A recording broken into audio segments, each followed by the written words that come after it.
Hello everybody, this is General Snivy and welcome back to more of the Kingdom Hearts Birth by Sleep Final Mix playthrough. Last time we progressed further within Ven's story, completed several more worlds, including Deep Space and Olympus Coliseum, and we're getting ready to head into Disney Town. So yes, that's what we're going to be doing in today's session. We'll be heading through completing Disney Town, Neverland, and hopefully finishing up the story, or at least Ven's story, completely.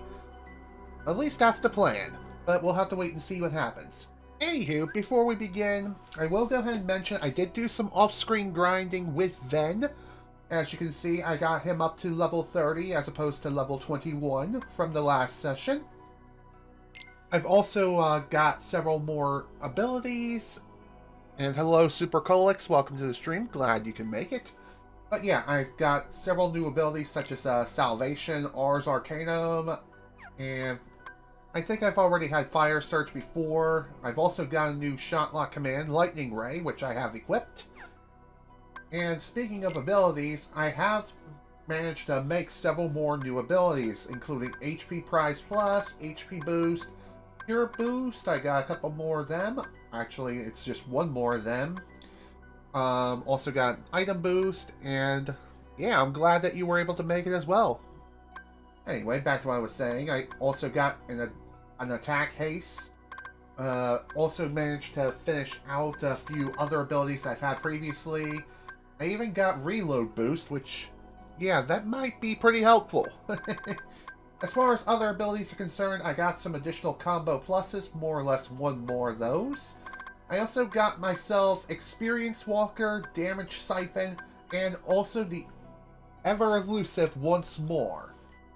So, Ben is basically set as far as abilities are concerned for the time being. So hopefully with him being at level 30... Oh, the reason why that happened, why you came to my page and there was nothing there, was because I ran into a bit of a technical issue upon starting the stream. For whatever reason, it was like dropping frames like mad. And I think the reason why was because the signal strength from my Wi-Fi USB dongle thing, it kind of dropped a bit. So it wasn't able to hold a stable connection. So I had to stop the stream temporarily and essentially restart it. So that was the reason why that happened. So apologies for that. It's just one of those things you trade off when it comes to using Wi-Fi versus having a hardwired connection. And even then, it's not like you get the most stable experience around regardless of connection method. Sure, you get the most stable connection when you, unfortunately, when I restarted it, it did not get a notification, so just went back to my page to see if I would return. Okay. Yeah, that would definitely make sense. Best not to send out multiple notifications on the same stream at the same day, or... I'm not exactly sure how the whole notification system works here on Twitch, but... Thankfully, it seems to be better than YouTube, but then again, I could be completely wrong. It could be just as bad, if not worse. But, yeah, anyway. That's everything that you really need to know. Oh, there are some other things worth noting here. I did play through the command board and play through the new board, the Deep Space. Got the special square for that board, aka the ability that I really needed for it. And not only that, I also used that opportunity to level up some more abilities. And also during my grind session, I also managed to max out my newly acquired D-Links, including Stitch and Zack. So, yeah, they're all maxed out and good to go. And the whole reason why I even leveled up Stitch and set him as a priority is because of his special D-Link upon maxing him out. Which, hang on, there it is. It's under skill set. Upon maxing him out, you get double CP during his duration. Which is very, very helpful when you're leveling up abilities and things like that. What break your plan in life before wanting to be a streamer and YouTuber? Trying to decipher your question, what made me want to start YouTube in the first place? What were my plans, you mean?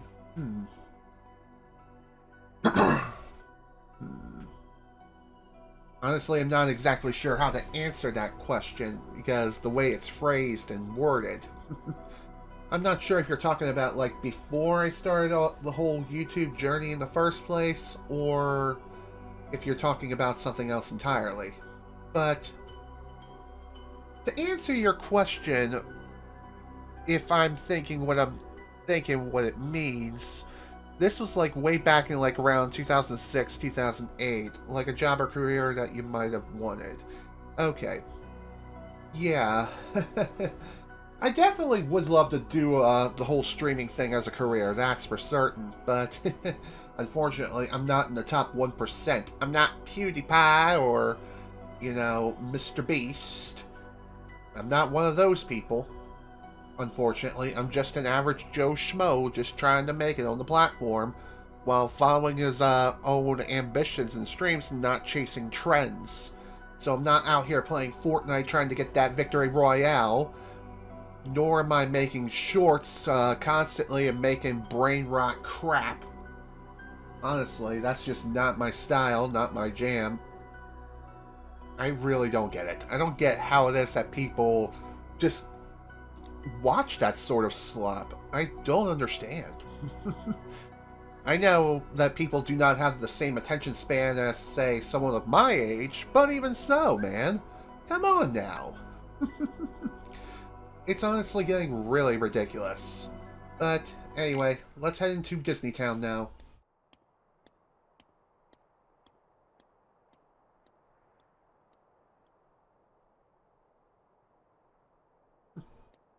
Kind of a ghost town, if you ask me. Ta-da! Hello there! We're in the mask of peace and hope. Comes the fearless defender and hero of this town. It is me, Captain Justice. What? Young fellow, do my hero senses detect that you got troubles? Just say the word and Captain Justice will make all your problems disappear.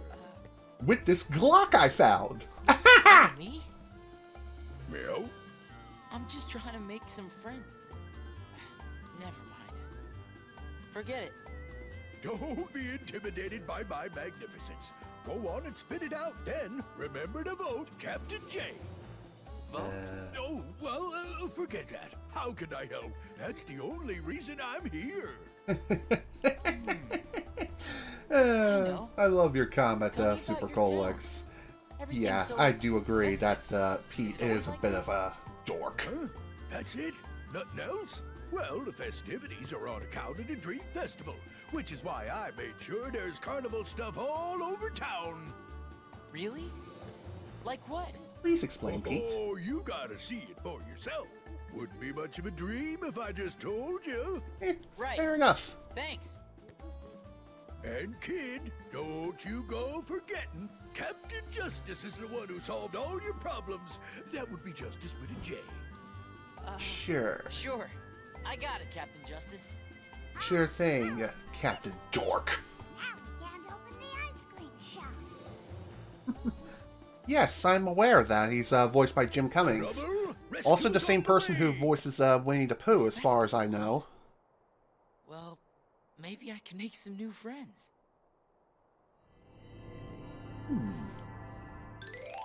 I have to say, this whole festive town here, there's not a whole lot going on here. Where are the people? Oh, right, system limitations of the PlayStation Portable. That's the thing. Couldn't render too many characters here on screen. No, that's not a thing until Kingdom Hearts 3, unfortunately. Anyway, before we check out the ice cream shop and what is going on over there, I kind of want to do a little bit of exploring. Why do I want to explore? Because exploring is fun. And I want fun. What can I say? Anyway. I know it seems kind of weird. Oh, I had no idea he also voiced Dr. Robotnik in Sonic Sat AM. That's a very interesting piece of trivia. Again, when it comes to okay, that was a pretty bad salvation.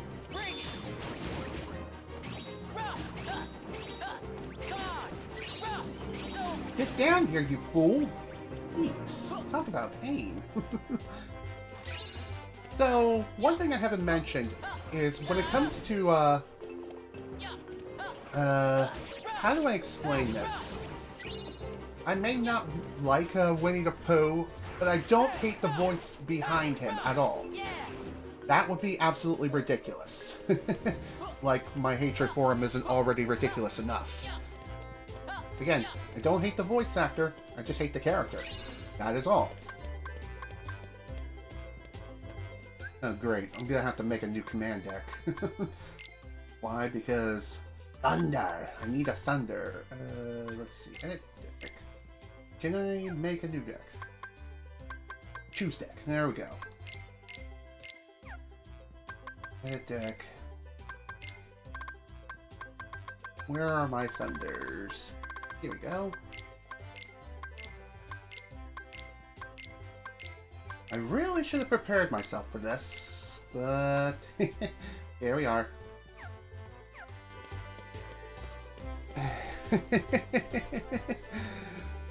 Yeah. I definitely agree with you there, Super Colix. He definitely knows how to... He definitely knows how to make his voice sound menacing, that's for certain. That's the beauty of voice actors and voice acting in general. And that is one person can...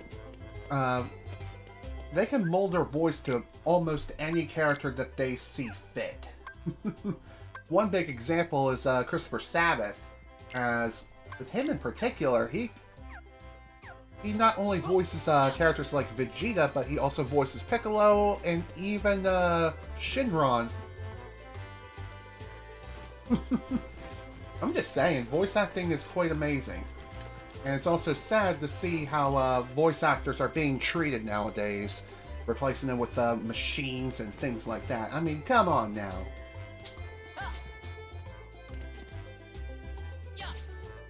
Okay. That was worth it. That's what's that. Beautiful. There we go. That's what I was looking for when it comes to Salvation.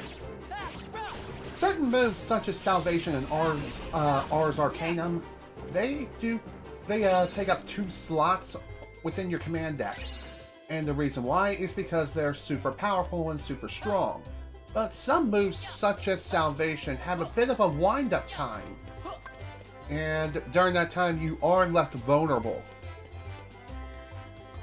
So be sure to keep that in mind when you're assigning certain moves. Hello, Metoid. Welcome to the stream. Glad you can make it, and I'm glad that you agree with me.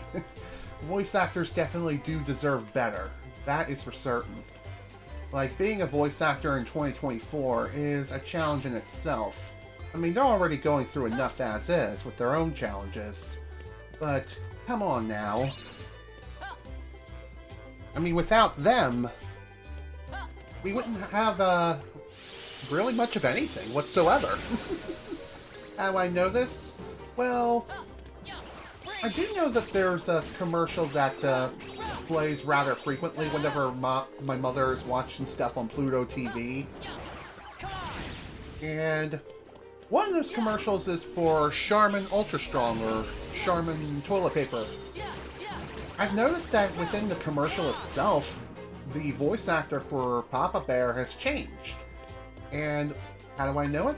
I just know his voice acting and just his style of how he delivered his lines. And what's really, really off about the quote-unquote new voice actor, it just sounds lifeless, soulless, and just sounds robotic. In other words, I have a feeling that Papa Bear was replaced by AI. And I am definitely not a fan of that at all. Thank you. I've been kind of wanting to get up here.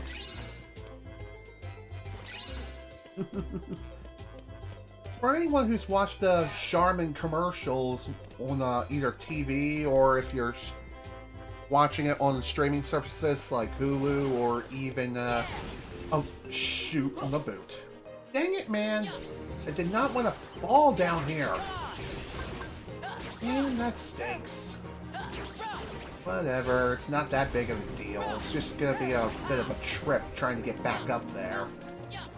That's what I get for acting too aggressively.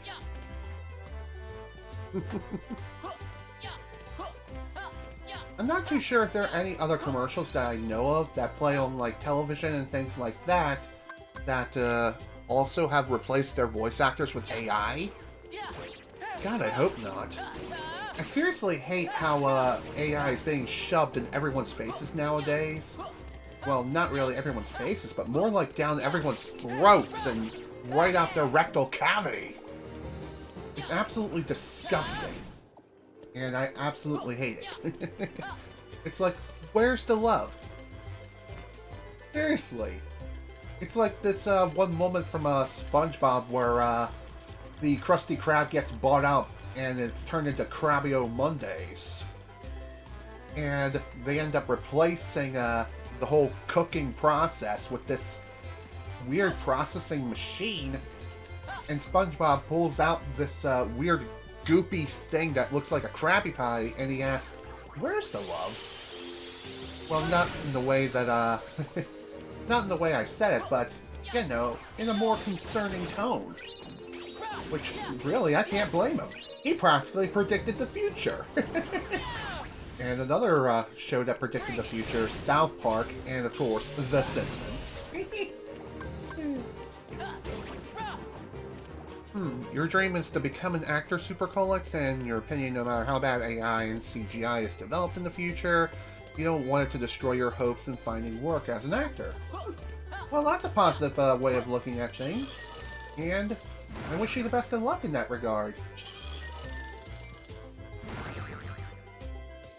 Okay, can we... Well...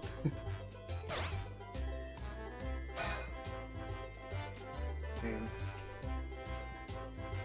let's get back up here. Thank you. I seriously have no idea how you're supposed to get that chest in the middle of that pinball machine. If anyone has any ideas, feel free to share. Looks like we got some ice cream thingies.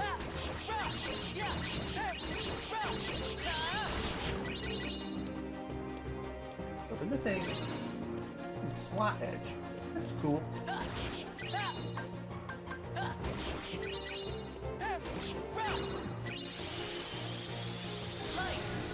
Well, that could have gone better. Well, it was worth the return trip anyway. Got some more experience. Absolutely, I definitely agree with you there. AI in the musical realm is also quite scary, considering what it can do and how prevalent it's becoming.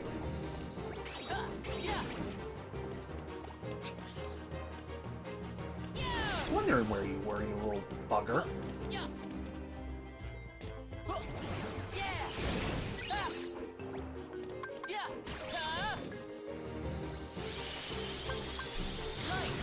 Another sort of detriment when it comes to some of the more powerful skills, such as Salvation or Ars Arcanum, is they do have a long charge time, so you can't reload the move as quickly compared to some of the lower level moves. But to make up for it, they do have a electric shit ton of power. Basically, they hit like a frickin' truck. Although they probably aren't as strong as, say, Fire Surge or Thunder Surge, just because of their overall balance of power versus reloadability. So it doesn't take anywhere near as long to reload Fire or Thunder Surge in comparison to some of the bigger moves. Plus, with Fire and Thunder Surge, they only take one slot in the deck as opposed to two. There might be some other moves which take up 3 slots or maybe even 4, but I think they only go up as high as 3. I could be wrong in that regard, but I'm not 100% sure on that.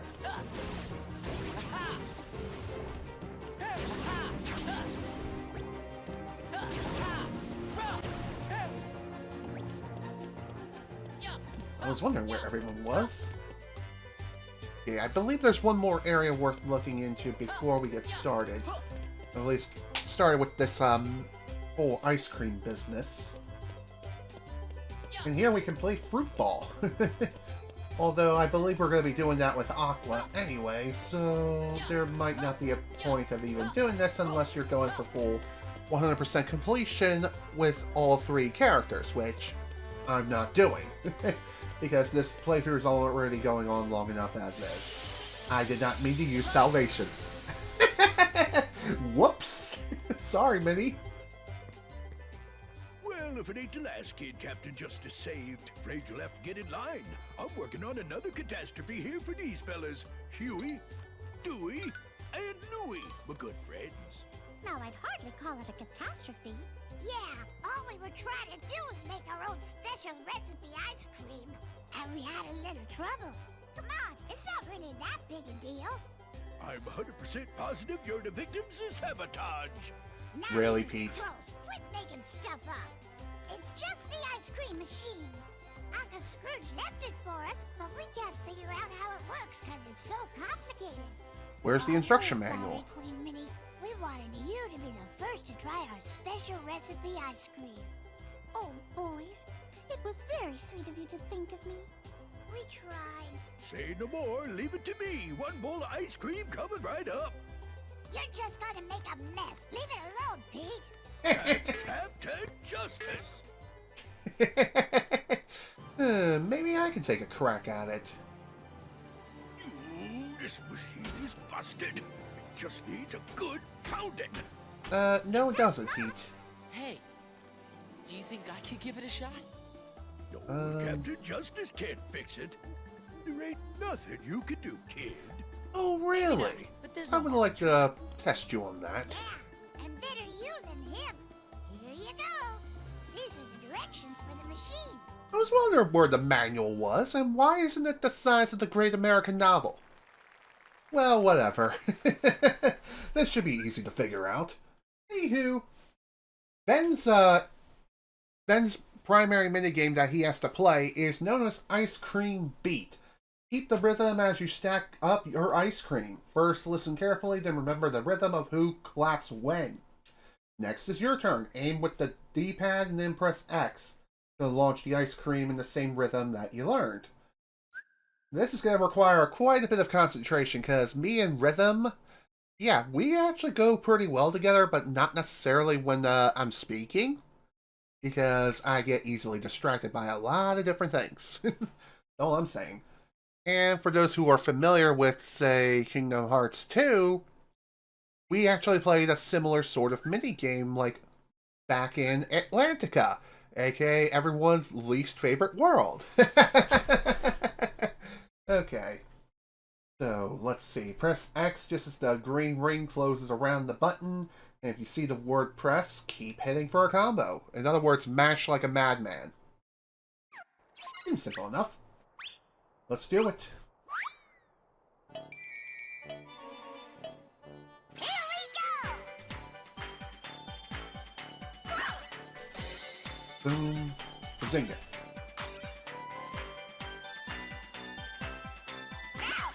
Boom.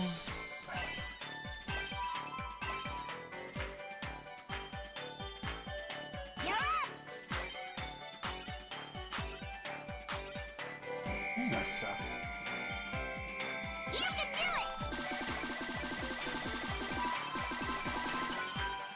There we go. That's what I like to see. Now we're talking. If you couldn't tell, this is a instrumental rendition of It's a Small World, after all. Now we're talking.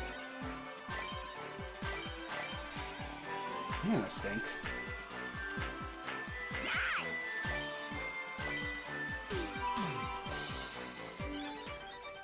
that was easy. But of course, that's considered the lower difficulty. Believe it or not, there are actually 2 different difficulties for each song that you can play here. And in total, there are 3 songs that you can play in total. Okay, I just repeated myself. But the point is, there are 3 songs that you can play, each of them with 2 different difficulties. There's, of course, the lower difficulty, of which we just played, and there's also the master difficulty, which...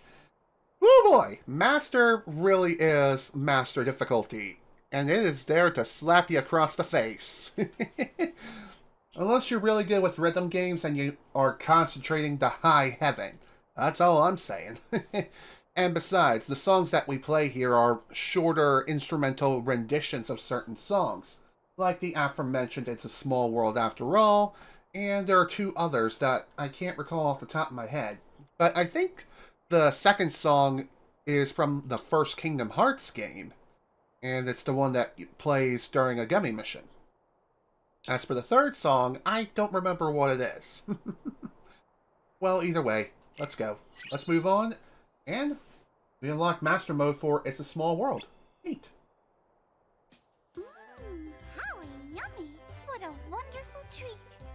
I don't think I've ever had such delicious ice cream. Thank you. You're welcome. Oh dear. Oh, Ventus. Just Ven is fine. Well, thank you, Ventus. Way to go, Van! I see. We have to push this thingamajig the other way. Hey, I just got an idea. We could let our customers make up their own favorite flavors of ice cream. Not with that machine. Really, Pete? Well, the kid might have got it to work this one time, but junk like that needs to get junked. How about no, Pete? Have you ever heard the phrase, if it ain't Captain broke, Justice don't will fix it? return. Peace. About Captain Justice. You said his name is Pete? Yeah, he's the biggest troublemaker in town. I bet he's just calling himself Captain Justice because he wants to win the Million Dreams Award. What's the Million Dreams Award? That's one of the Dream Festival events. Everyone votes for who they think is the town's most exemplary citizen. I get it. So that's what he meant by vote. And if you win the award, you get a really cool prize. Ooh, and what is the It's prize? just a small token, nothing elaborate. The event is supposed to help us appreciate how much we all look out for each other every day. That's the spirit of the award. Well, that sounds nice enough. It honestly He does. just wants to get his grubby hands on the prize. And he knows that nobody's gonna vote for him if he puts his own name on the ballot. But nobody's fooled. Yeah! Well, I wouldn't say that. There might be some diehard fans out Wish there. somebody was looking out for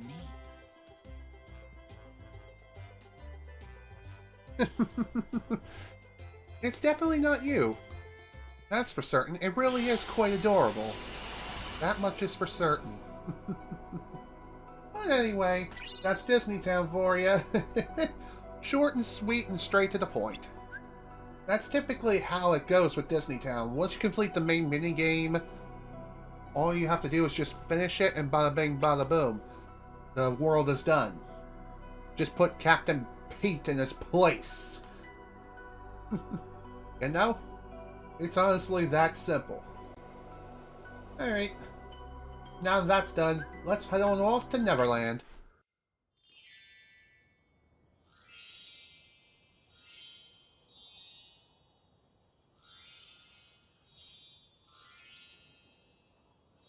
Excuse me.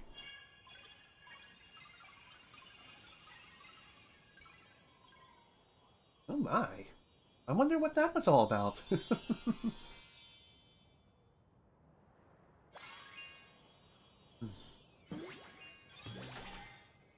Yep. Welcome everyone to Neverland. Again. Second verse, same as the first.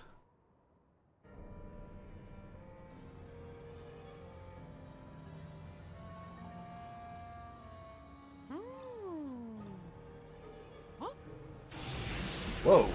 Hello there, door to darkness. Say, fellas. Did somebody mention the door to darkness? Ooh.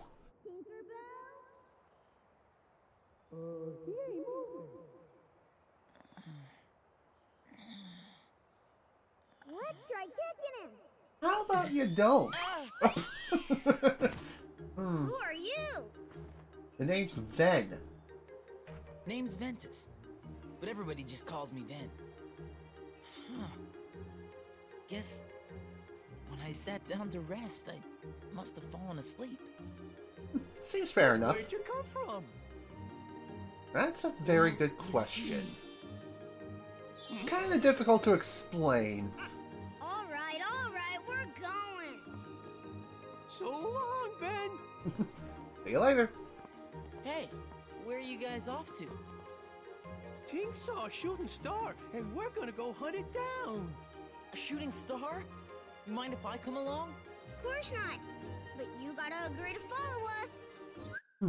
I have to agree with you there, Super Colix. It is weird knowing that Tinkerbell doesn't have a voice actress during the main Peter Pan movies, but during her original series, she does have one.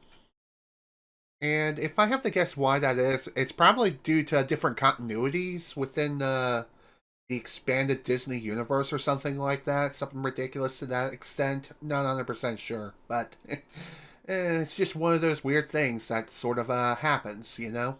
Yeah, it's right over that way by the Indian camp. Ready, men? Forward, march. Okay. Alright. Sounds fun. Why don't we go hunt down the shooting star, aka Mickey Moose? Oh, God. Now I can imagine someone actually drawing something like that. And I'm talking about actually picking up a pen or a pencil and actually doing that. Depicting Mickey Mouse as a moose. And by the way, obviously I'm not talking about generating it on a computer or anything like that. I actually mean drawing it. Chris Tinkerbell. Well, not the most ridiculous voice role I've ever heard in my life. I'm just saying.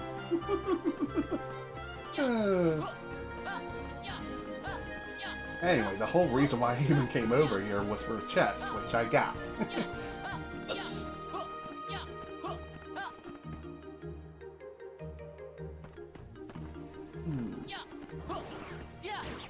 Another thing you probably noticed is that I am jumping higher than usual, and that comes from the fact that I leveled up high jump to its max level.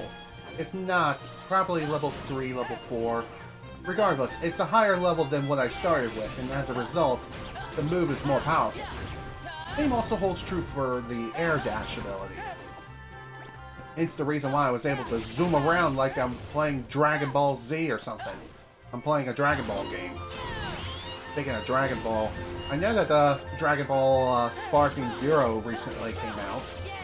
Not really interested in picking that up. It's not that I'm not interested in Dragon Ball or anything like that, it's just... I'm just not into the games, that's all. Really, a lot of anime games I'm just not really into whatsoever. That's just not my cup of tea. Also, hello there. Well, and that is the reason why Salvation is really not that good. Okay, not really. It is a good move, if used correctly. And of course, I keep hitting the damn invisible wall.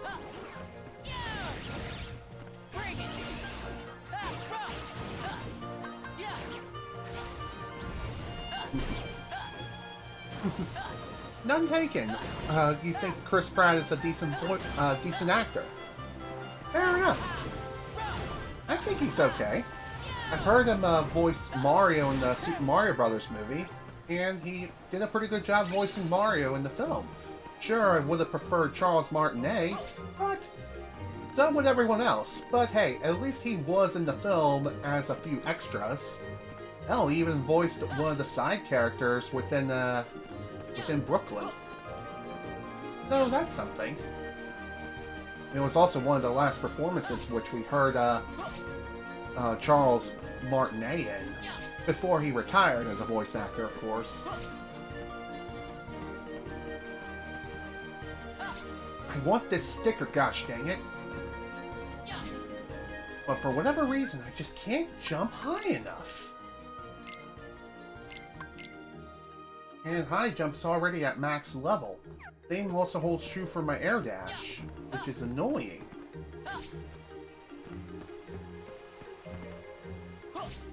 I really wish I could dash further through the air or something.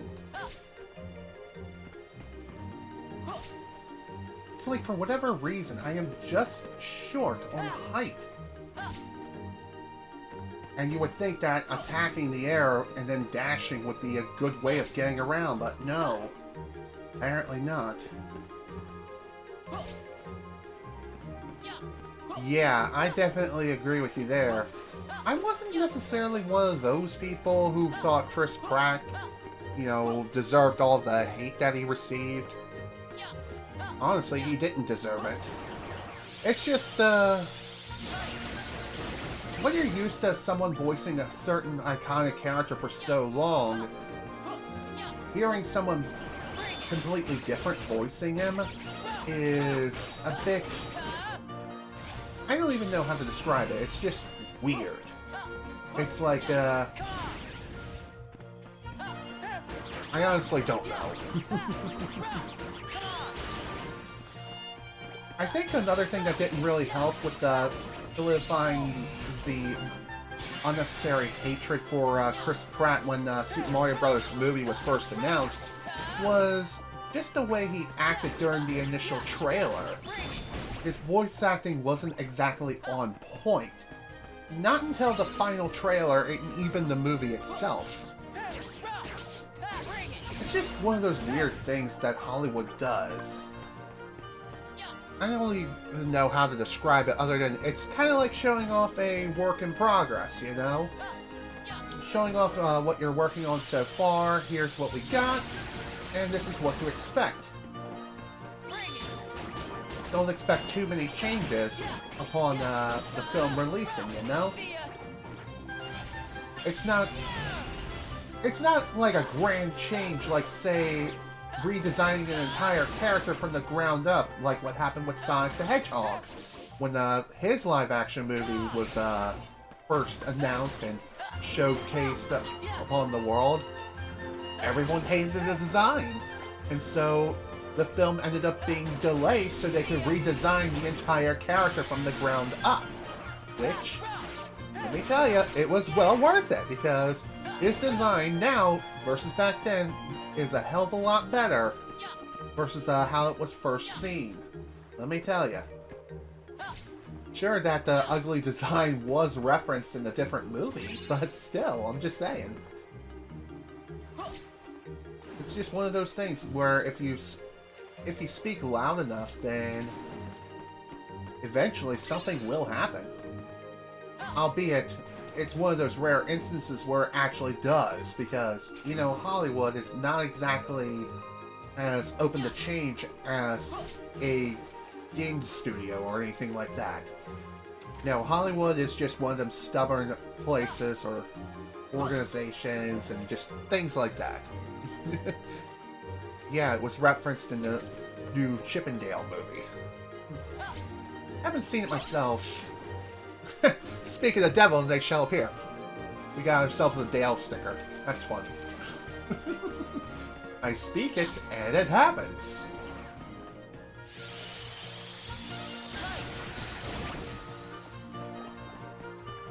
Okay, enemies cleared out.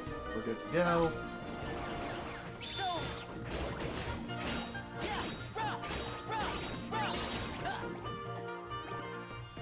Honestly, I was kind of worried I was going to end up going for another unnecessary swim. I don't think this is the way to... Okay. Wrong direction. Oopsie. Well, it was still worth the trip anyway, because... Well, additional EXP is needed, because you never know what may be around the next corner.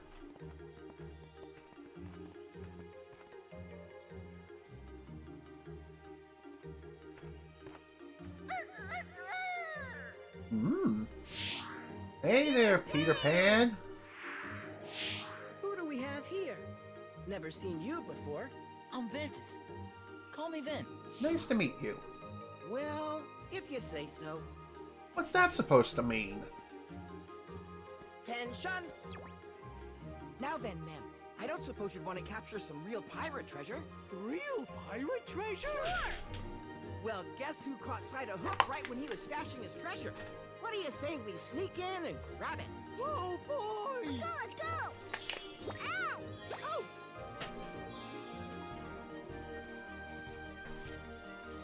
Tinkerbell, what's gotten into you? We were all supposed to go hunt for a shooting star together. Forget that. Pirate treasure is way more fun. I don't know. You're coming with us. She's like, Well, yeah, that's no way no. to respond to an invitation. Come on, Ben. You're a better sport than her, right? I'd love to join you, but first I want to find the shooting star. And Peter's like, what? Oh, come on, man. Don't be that guy. Well, suit yourself. Bye. I mean, that is totally fair, honestly. I mean, the shooting star could be an even greater treasure than what treasure it is that Peter and his friends are hunting for. I'm just saying. Or the treasure could be the friends that we made along the way. It could be something like that too. Who knows? Or we could just whiff every attack because potatoes. There we go. Man, I like Salvation. Not my favorite move, but damn is it good. Why is it so good? It's actually quite simple. Because upon unleashing the attack, you're very hard to hit back during the charge up and wind up time, but you also recover a metric ton of HP upon executing the move, so it's kind of like a cure move, but it deals a metric ton of damage to the enemies. And it has a pretty wide blast radius, if you can even call it that. It's like a bunch of pillars of light raining down from the sky. Oh, hello there. Where are you? There you are. Can we not whiff these attacks, please? That would be great. That's better. Alright, let's go. Onward to bigger and better adventures. Now, shall we? Oh, there's another big chest, and thankfully this one's not out to eat me. Thank you. Thank you for the map. Much appreciated. Okay, so the Indian camp I know is like right next to me. Like right next to the save point. And I know I just saved, but hey, better to save at every save point because you never know what might happen. Just saying. The game could just up and crash on me for no reason whatsoever. Okay, not this way. Over here we go.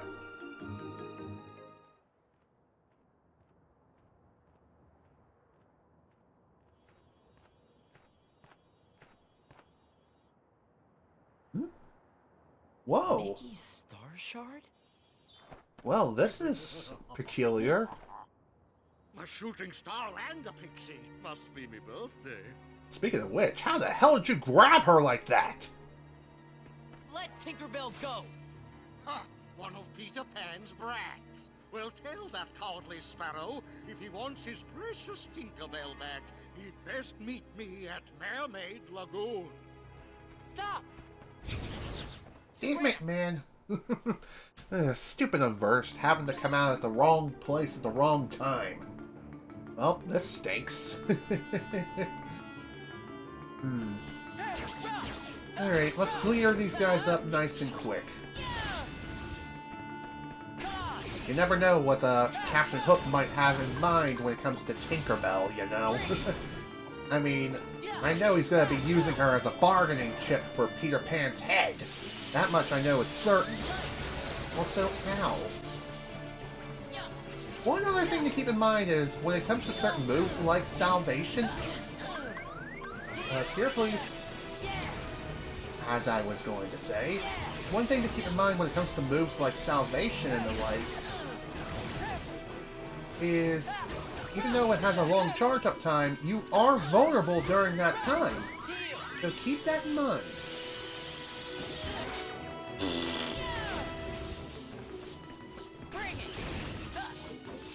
let's keep it on Kira. Oh my god.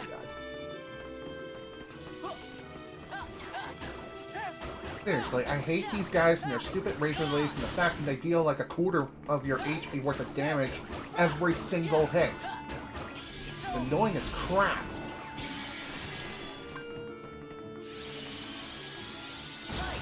There we go. That's how we use salvation. Albeit it only took one guy out of the 3, and it was said 4, but you know. Numbers. The numbers, what do they mean?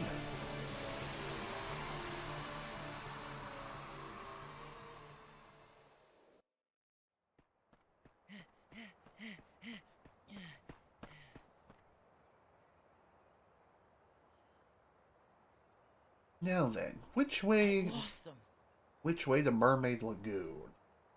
That is the million-dollar question. You ever wonder what stars are? Where light comes from? They come from Kingdom Hearts. That's where light comes from. Jeez.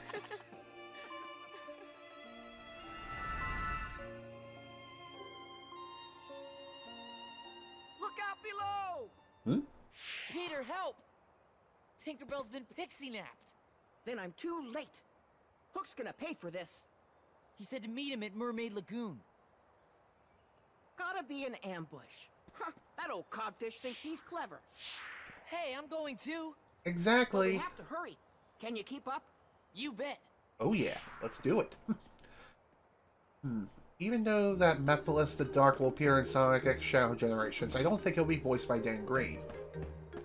Honestly, I have to agree with you there. I don't think Dan Green is going to reprise his role as Mephiles.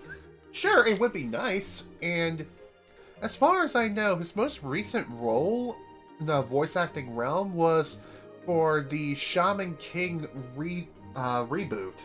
That new anime adaptation of the show that's on Netflix. You know, that one? If you don't know what I'm talking about, I don't blame you. There was a Shaman King, like, way back in the day, back during the 4Kids block and the 4Kids era. But I didn't really watch that show all that much, and from what I hear, it was one of the more violent shows that 4Kids ever aired on their block. And they got a lot of complaints from parents alike, just because of its content. Which, that's pretty funny, considering how infamous they are. I'm just saying. Eat it, man ahoy! Man the long tom and fire! Oh, great. Looks like we got a bit of a welcoming gift. Your aim sucks! On the water! Over there!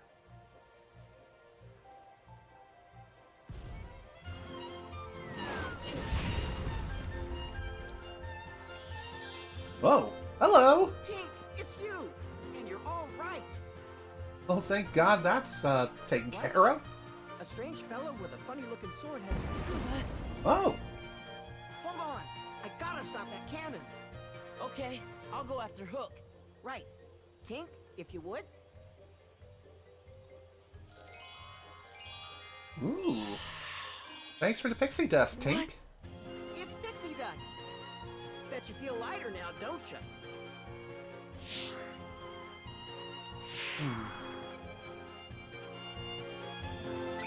Nice. And with that, we now learned Glide. Neat. Let's see. I know what I'm talking about because when you went to IMDb to look at voice actors or actors acting credits, and Dan Green is one of the people who doesn't have very many acting credits. Huh. Very interesting. I mean, I know Dan Green was very prevalent during the early days of anime being brought over to the West. And he voiced a lot of very prominent characters, including Yami Yugi, Yugi Moto, and of course he even voiced Knuckles in Sonic X when that was brought over to the West. And I know he also lent his voice, believe it or not, to Kirby's Epic Yarn, at least here in the US. Not so much in the UK, but definitely here in the US. He was actually the narrator. I'm not kidding. It actually is him. Anyway, now we got Glide. Press and hold circle while jumping to glide. Okay. This might be the answer of what I was looking for earlier. With being like, oh, I can't get over here, gosh dang it. Why can't I get over there and get the dang sticker? Well, this might be the answer. And no, we're not talking about Persona 3. I'm just saying. But anyway. Glide. That's Glide for you. Pretty slow, but it does allow you to get around the area and slowly descend. Pretty neat, all things considered.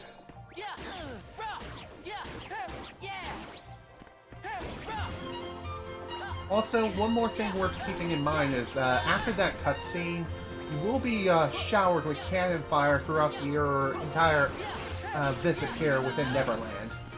And the only way to get it to stop is to deal with the cannons. So you gotta deal with it at some point. Although it makes me wonder, can the cannon fire be helpful with taking out the unversed? Like, does it act as friendly fire? Because I don't think it does. I honestly think it only hurts you and not the enemy. I could be wrong. Excuse me. And the reason why I say this is, well, I never really examined the cannon fire or even tried to get it to fire at an enemy. It's just one of those happy accidents that can happen, potentially, although I don't know if it actually will or not. And if it does happen, does it actually do the thing that I want it to do? Or does it just hit me, and only me, and just make my life an absolute hellhole?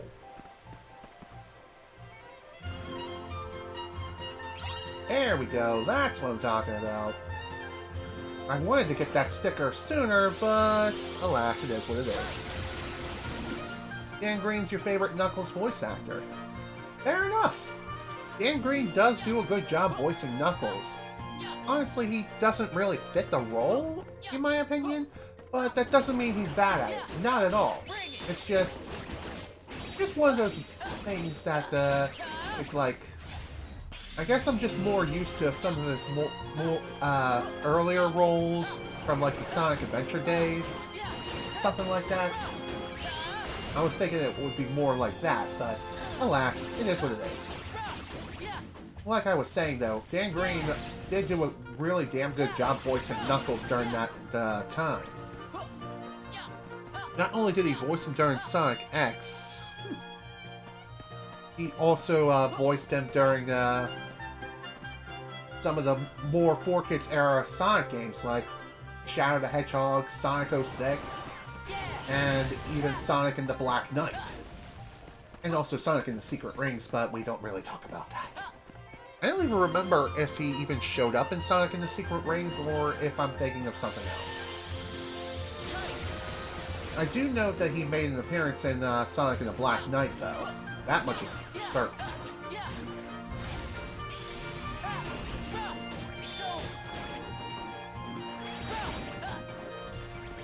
Okay. Well, that most certainly could have gone a hell of a lot better, or worse. It really depends on how you look at it.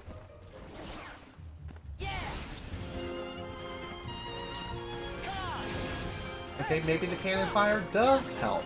I'm not too sure.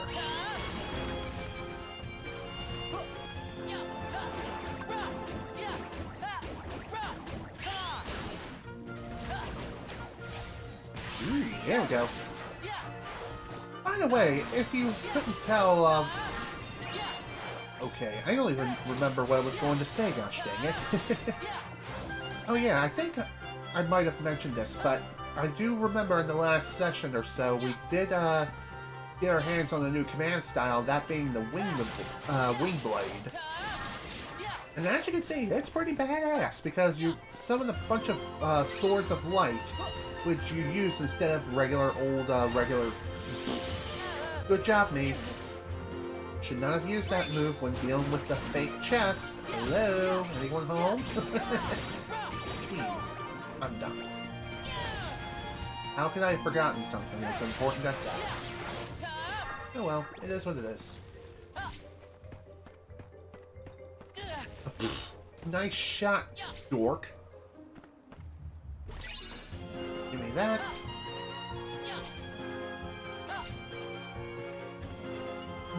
Also voiced Professor Pickle and the Ice Cream Man in Sonic Unleashed. I did not know that.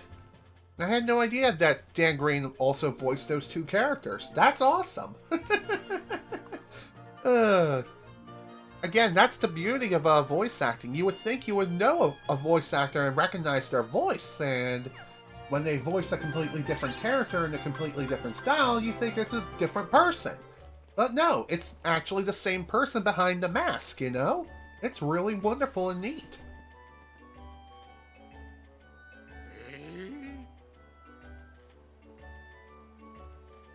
Alas, and so passeth a worthy opponent. To think that his would be such an inglorious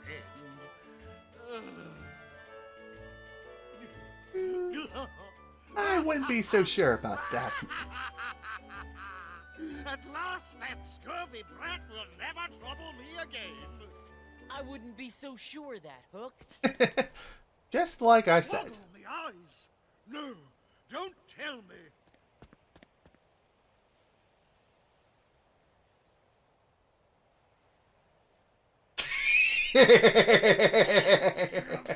Nice one. That Peter Pan.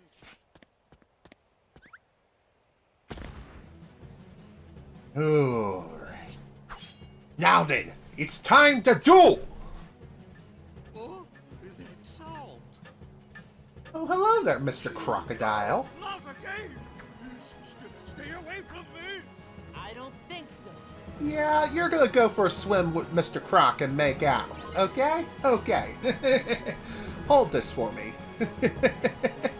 Yes, I definitely agree with you there, Super Colex. Peter Pan can most certainly be a dork sometimes. Oh, and by the way, the crocodile is surrounding this whole little island here. And if you fall into the water, he's gonna chomp your face off. I don't know how much damage he'll deal, but he can deal quite a bit.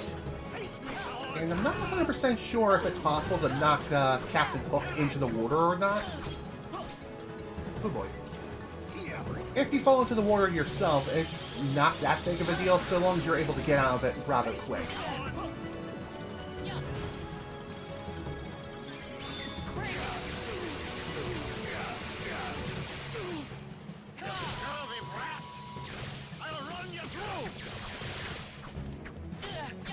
Well. Oh dear.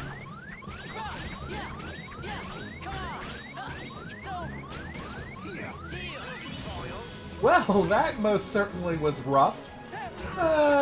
He's done. He's going for a swim. Bye!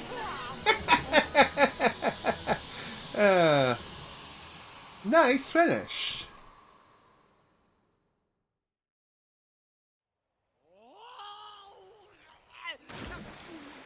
Splish splash, time to take a bath. Hi there. Leave me alone. He wants that booty. It really makes you wonder, is Captain Hook secretly Jesus?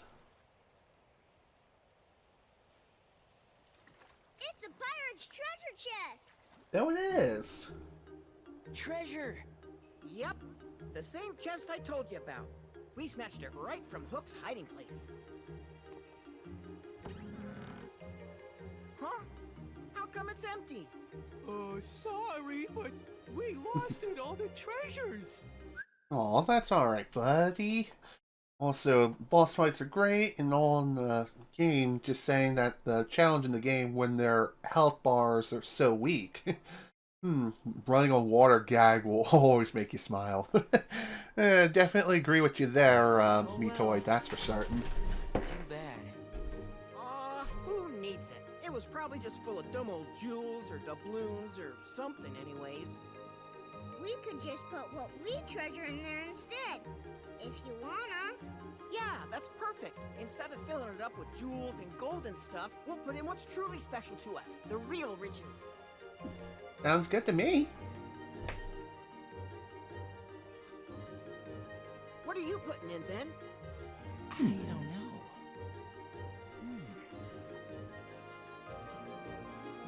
How about this? Ooh. What is it? It's just something that one of my best friends gave me. So it's like a keepsake, huh? Yeah, You basically. sure you want to part with something that's special? Yep. I don't need it if I've got Terra and Aqua. Our Aw. best memories are still ahead. Oh, that's All right, nice. Next time you visit, we'll have an even bigger chest waiting. Enough for all those treasures and lots more. Okay, it's a deal.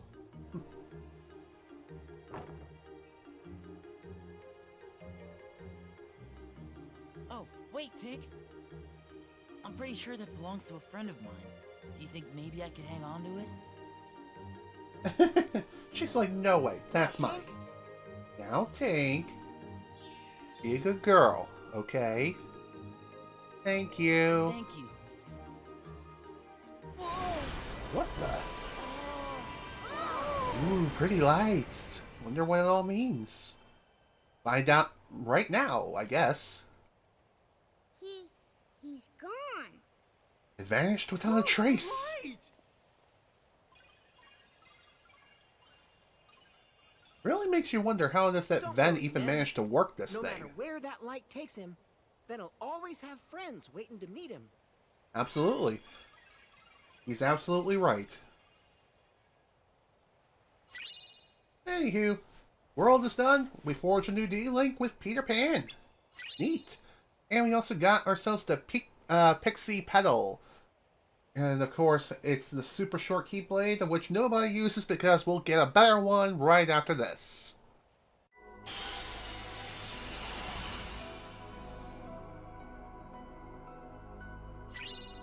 And we also unlocked a new command board for the place. Neat. Gorge, the king must be pretty far away by now. Hey, Donald and Goofy.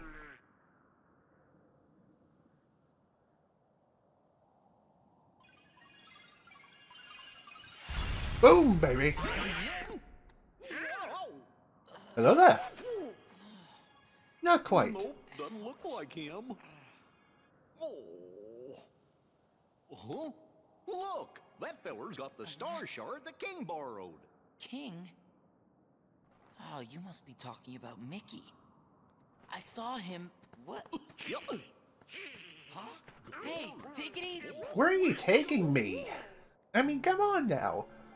We've only just met, and yet you're dragging me to someplace, mysterious? I mean, come on now. Anyway, welcome to the Mysterious Tower. We're immediately thrown into here as soon as we finish Neverland. Pretty neat. Although it makes you wonder why is it that we don't start inside the tower, even though Donald and Goofy were clearly pushing Ven towards the tower. It's one of nature's mysteries. Tune in to find the answers. And you don't have to pay $39.99 in order to access the answer.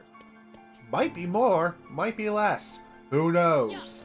I'm not the CEO of Atlas, so I can't say. Alright. Let's get moving. Yen said, sir, we just got a clue as to where the king might be. I definitely agree with you there, Super Colex. Ven does have some really beautiful blue eyes. Atticus has told me much about you. If I am not mistaken, you were ordered to return home. Well, sir, No matter. Huh? Mickey has difficulty following directions, too. Where is this clue to Mickey's whereabouts? This feller Venquist, Ven- Venolite, Veggie, Yes. That's what I usually go by. When you got here. Please explain. I ran into Mickey, but we got sent flying into the light. I don't know where he went. He wasn't in the same world as the one where I found that. As I thought, Mickey has been hurling himself from one world to the next. That explains why I could not discern his location. You can now, can you? Yes, I can. Makes you wonder why Yen Sid didn't do something like this earlier. Alright, tell us. Oh dear, that's not good. Mickey!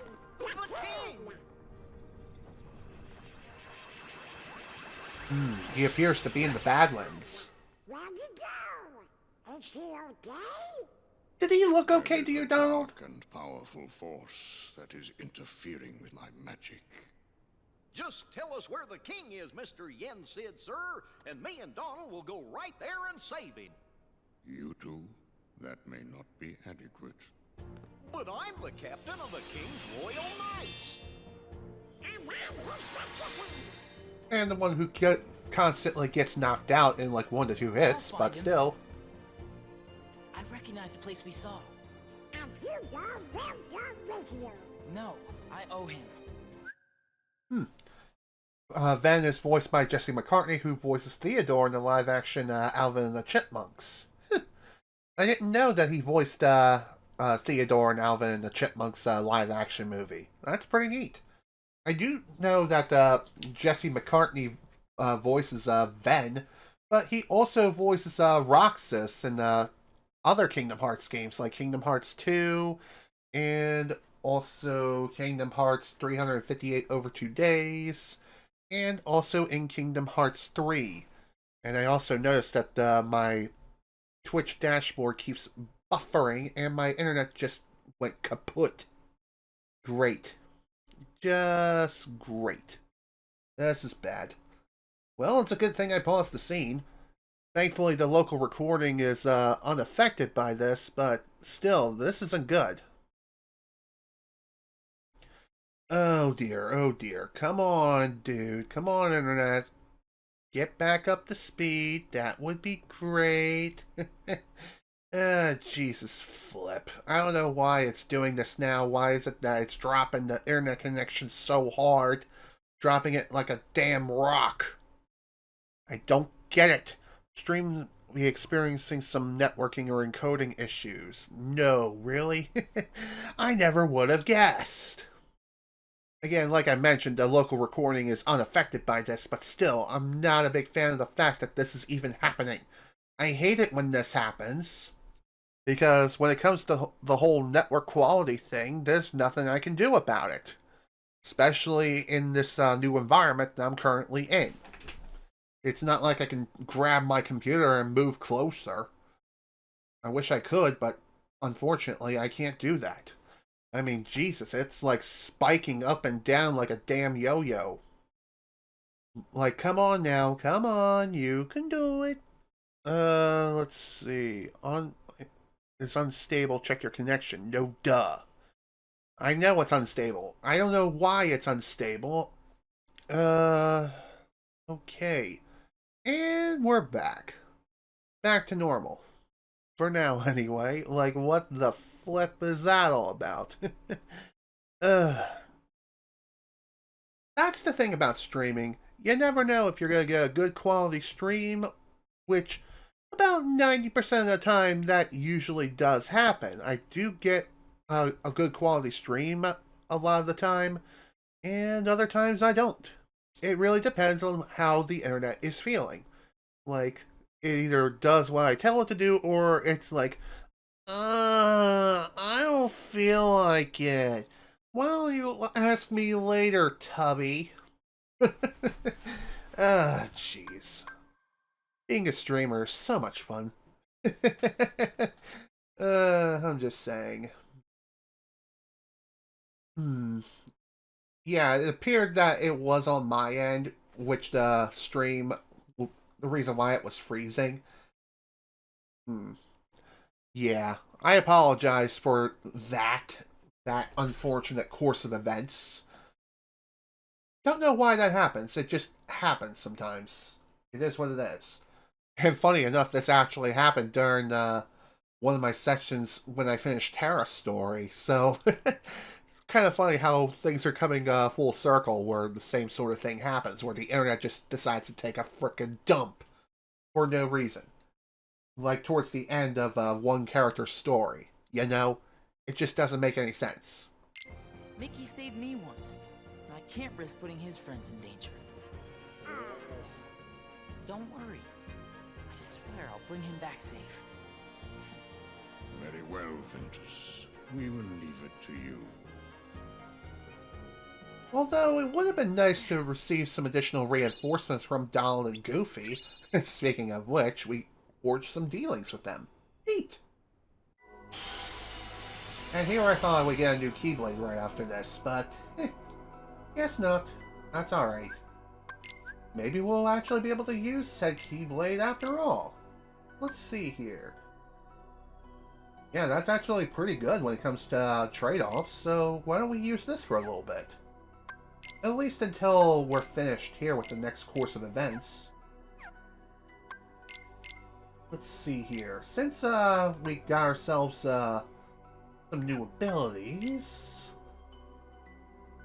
maybe I'll try equipping Treasure Raid and we'll throw on a different move.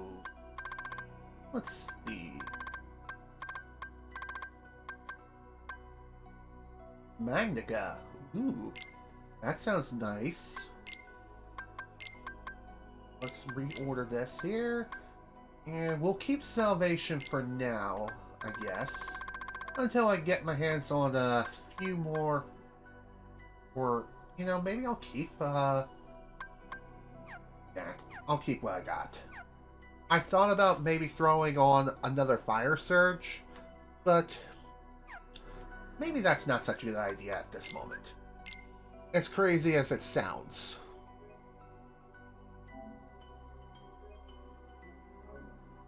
Okay.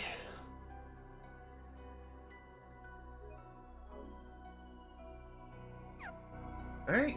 Now that that's done, time to head to the Badlands and save Mickey. Mickey! You alright, dude?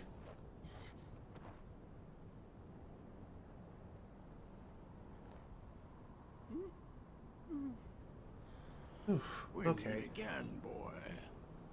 Xehanort! What are you doing here? And what have you done to Mickey? I get the fact that he can be a bit of a rat at times, but did he really deserve any of this? Master Xehanort. He is no master. Ooh! Well, shit. This is a bit of a problem. Ah, yes. So you're starting to realize what you lost. Oh, but not for good. You had to lose in order to find. That sounds like a familiar phrase. If you only reach out and take it. Reclaim the part that left you. Clash with him. Pure light against pure darkness to forge the ultimate key. The all-powerful keyblade. Ooh! Damn! Blade. Not the keyblades you and I carry. Key, the most ancient. Some say Kai, but the meaning is the same. Death, a letter that spells endings.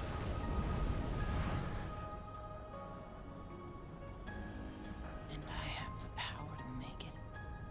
Correct. Apparently. Ericus knows it too. He knows exactly what you are. The Master? Haven't you ever wondered why he never granted you permission to leave his side, to grow stronger? Ericus was frightened of you.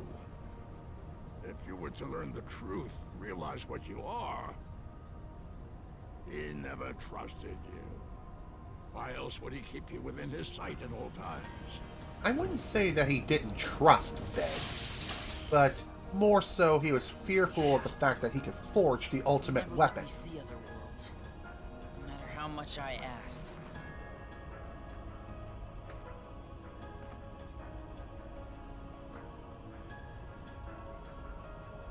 Go! Ask the man yourself. Learn the truth. And remember, you have a greater purpose. And I'm pretty sure that greater purpose is to stop you at the end of the day. Albeit it'll take well over a decade to do so, but still, my point still stands, gosh dang it.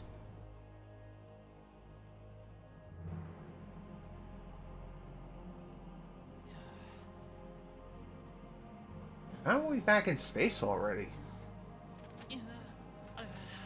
Ooh. What am I? What has the Master been keeping from me all this time?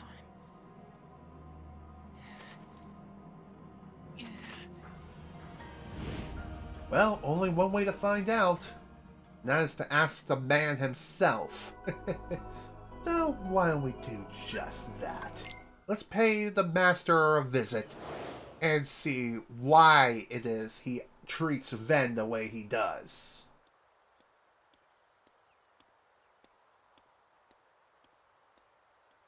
Master Ericus, I'm home.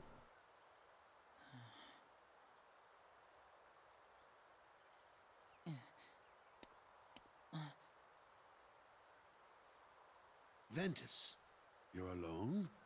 I thought Aqua would... Well, what matters is that you're home. You don't belong outside this world yet. You need to stay here, where you can learn... In your prison? What? That's your excuse. For keeping me imprisoned here, isn't it?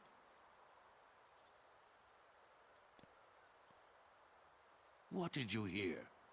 That I'm supposed to be some weapon. Some kind of keyblade. I knew it. Xehanort. He could never let it go. I wonder what he means by that. Wait, Xehanort. There is a reason the precepts bar us from such knowledge. Why do you seek the keyblade? Would you blanket all the worlds in darkness? Reduce them to nothing? Yes. Darkness did cover the world once, in legend. We know so little about the Keyblade War. Only that it was just the beginning. Amidst that crisis, a precious light was found. It is a curious tale, and one worth exploring. They say ruin brings about creation. So what then would another Keyblade War bring? When the darkness falls, will we be found worthy of the precious light the legend speaks of? I must have these answers. The Keyblade needs to be forged, and with it the door to the Keyblade War unlocked. Fool. You would risk an apocalypse out of sheer curiosity? Why, yes he would. Because he's just that cuckoo for Cocoa Puffs. Not while I live. But once again, you have it all wrong, Ericus. Darkness is a beginning, you see, not an end. At birth, every one of us emerges from darkness into a world of light, do we not? Poetic excuses. If words won't dissuade you, only one thing will. That would be action!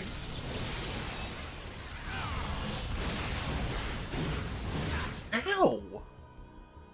So that's how Ericus got his scar on his left eye. That power. Has the darkness taken you, Xehanort? Yes. Yes, it has. And yeah, Super Colex, they do say Keyblade as a bit of a weird subtitle, and I get it. But Keyblade versus Keyblade, they're two completely different things.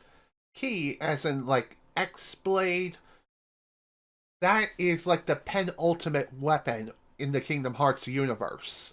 And Xehanort wants to recreate said weapon just to achieve his ultimate goal. As far as what that goal is, you'll have to find out eventually whenever I cover Kingdom Hearts 3. Or when we're getting around to that point. For now, though, the Keyblade is a mystery within itself. But the other Keyblade are like the key-like swords of which we wield. So there is a difference between Keyblade and Keyblade. I know it's weird, and they have the same sort of pronunciation and sound exactly the same, but they're completely different. I'm just saying. Had the chance to stop him and couldn't do it. But I will not fail again. Master, what do you... The Keyblade has no place in this or any world. Xehanort has made his purpose clear, and I am left with no choice. And that is... Forgive me. Hell? But you must exist no more. Jesus Christ, man! Have you gone Coco? What? Jeez, no Master, wonder. Have you gone mad? Terra, I command you, step aside. No wonder Terra acted the way he Not did. your master. I won't. Why do all my attempts to reach you fail? If you don't have it in your heart to obey, then you will have to share Vanitas' fate.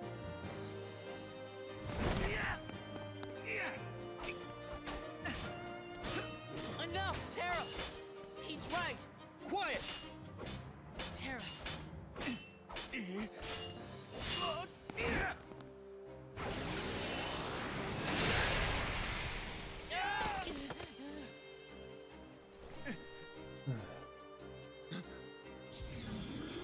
Oh boy. Now the fun's really starting to get funky.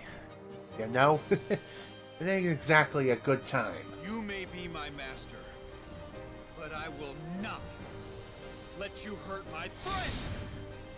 Damn The Skippy. darkness taking you, Terra? No, it has not taken him. He's embraced it and made it his own. Wait, Terra! And we all know what happens from here on out. And thus we're immediately ejected into Destiny Islands. Why is it that we're here? Because Terra sent us to a random world. Because why not? And really, it was to protect Ven from Master Ericus's wrath. Wait, Terra! And too late. Going somewhere? You! What are you doing through here? with you. Well, I'm just getting started with you. You're strong enough now to fulfill your purpose. So what are you waiting for? Join with me, right here and now. How about Become you the go? Keyblade. How about you go jump into a lake? I won't do it. He told me the only way the Keyblade can be forged is if you and me fight. Well, guess what? I'm not fighting.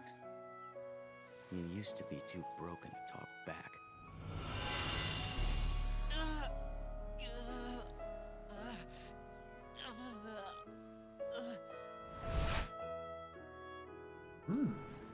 Guess we're tapping into Ven's past memories now as they're flooding back into his mind.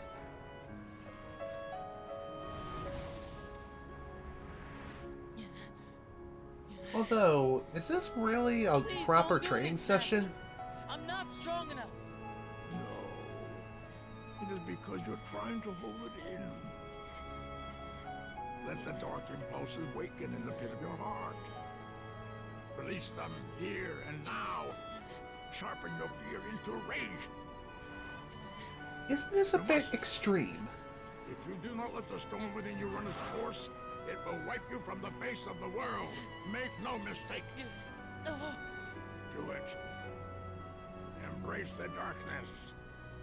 Produce for your master the keyblade. Yeah, I don't think that's such a good idea. And he's dead. JK.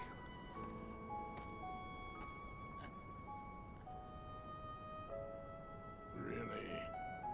You would rather die than use the power. Feckless neophyte. If I must, I will extract the darkness from within you myself. And it makes you wonder why he didn't just do that in the first place. I guess considering that Ben was just unwilling to unleash the darkness within his heart, which, yeah, in hindsight that does make perfect sense. Although without darkness, you can't exactly exist all that well. And thus, Vanitas was born.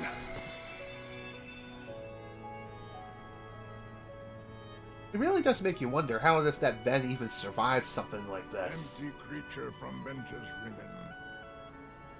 To you, the name Vanitas shall be given. Yes, Master.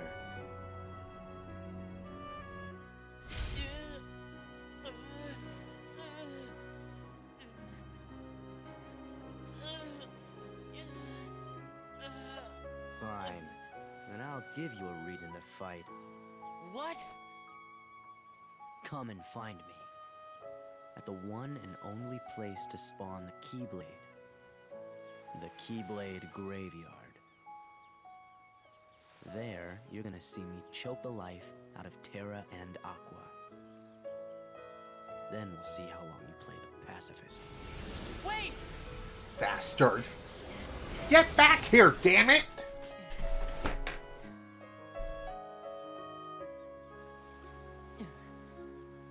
Terra, Aqua. Damn that I Vanitas. swear I'll put an end to this.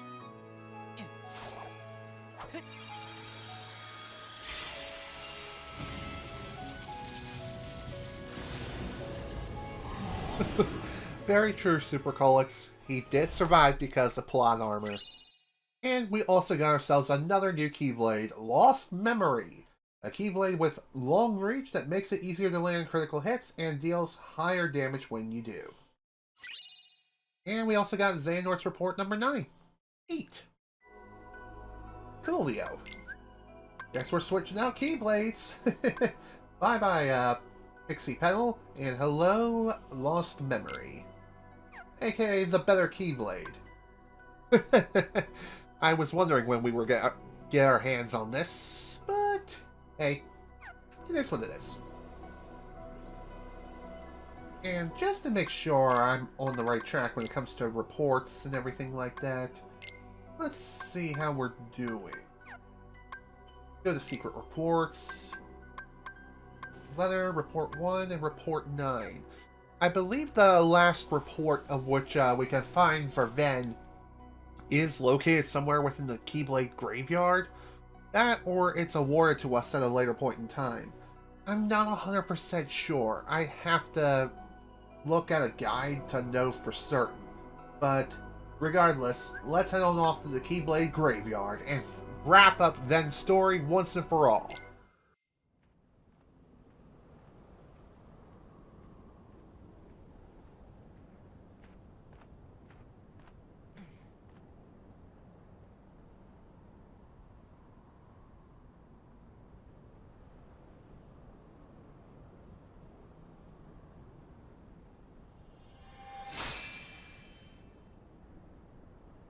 Friends forever.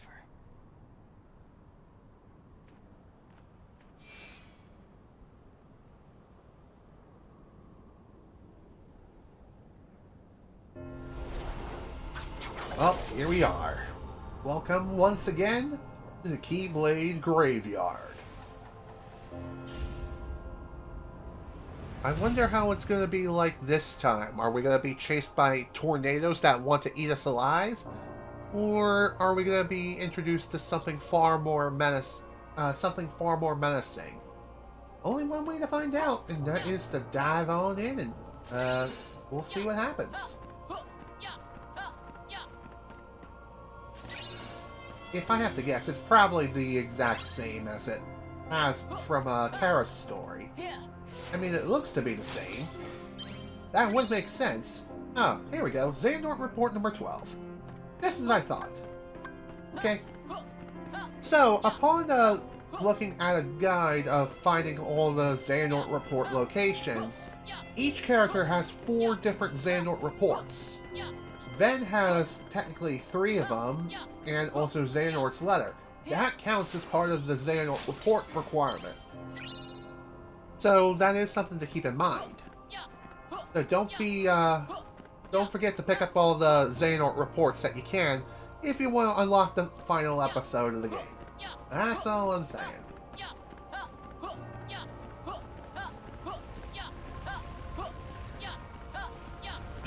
Excuse me. The thing. And into the tornado we go. I'm sure we'll be fine. We might get roughed up a few times, and hell, we may even die a few times, but I think we'll be okay. And here I thought the treasure raid would be a little bit more useful than it actually is. Oh well, it's fine. It still dealt damage, and that's all that matters in the end.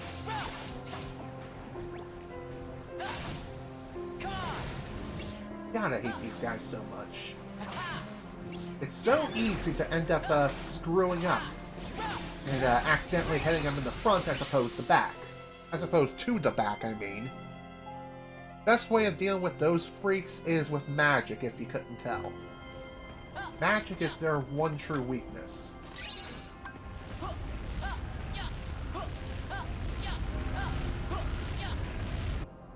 And I thought I could get away from that. Oh well, it is what it is. Thank you for sitting the heck down.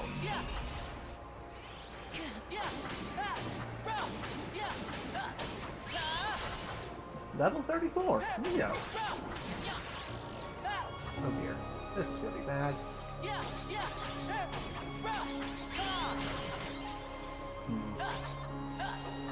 What was I going to say? Oh yeah, now I remember. As I mentioned towards the beginning of the stream, I did get my hands on EXP Walker, and as far as what that does, it doesn't let me die, for one thing.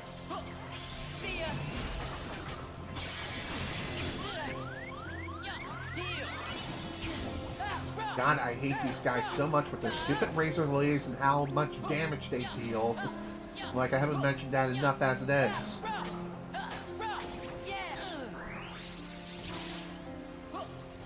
Wondering where you were, you little bugger.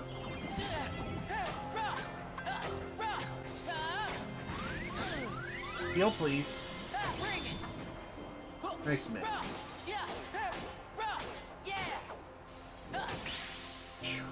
Okay, that took a little bit of time. A little bit longer than I would have liked, but hey, it is what it is. Well, I guess it is a good thing that I am at such a high level right now. Well, not high as in like the high 60s and 80s and things like that. No, I wish I was, trust me. There definitely is a way of leveling up quickly in this game. That much is certain, and I think one of the methods involves using EXP Walker. Which, speaking of which, I haven't really talked much about it, which is kind of funny if you ask me. But, anyway, what that does is, for every step you take, you will get 1 additional point of EXP. So, 1 step equals 1 EXP. You would think you would be able to use this ability and just run into a wall and keep running around like that for hours against a wall and be level 99 within a matter of days. Well, guess what? That's not how it works. You can't do it like that, unfortunately. Instead, what you gotta do is run around in circles. And then it'll work.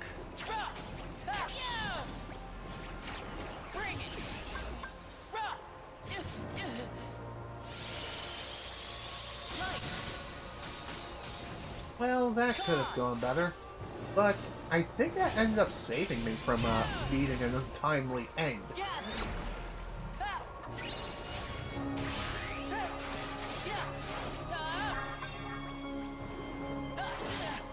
Seriously, where the hell are these things? It's like I'm locking onto an enemy that just does not exist. There we go. Whew, that was a little hairy, but not that bad. Could have been worse.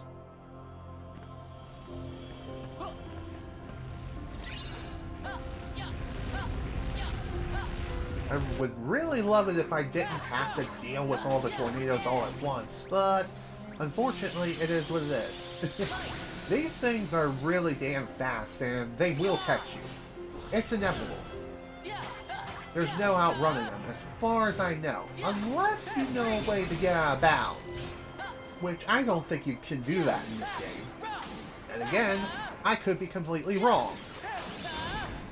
Maybe there is a way to get out of bounds, at least for a brief period of time, just until you reach the loading zone of the next room.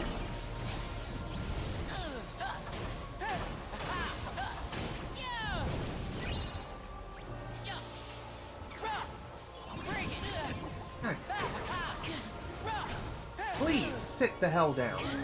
I'm done. Never mind. Funny how I say that and then I heal.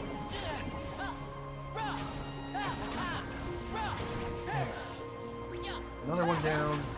Another one bites dust. Perfect. Definitely nice to see that we are getting some nice levels in. That's for certain.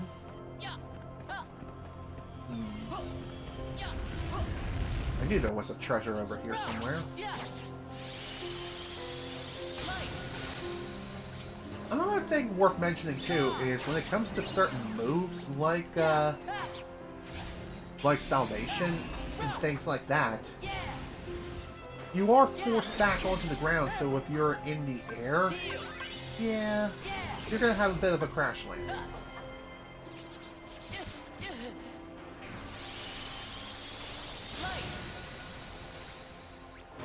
Somehow you survived. I don't get it.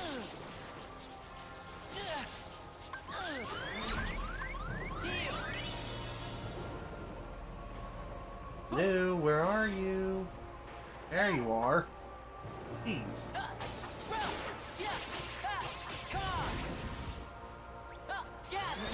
God, I hate these rooms with the giant enemies because you can't see them a lot of times. For whatever reason, they just fly above you. I don't know why that is. It's so dumb. Wow, nice. Okay. Little hairy, but we're fine.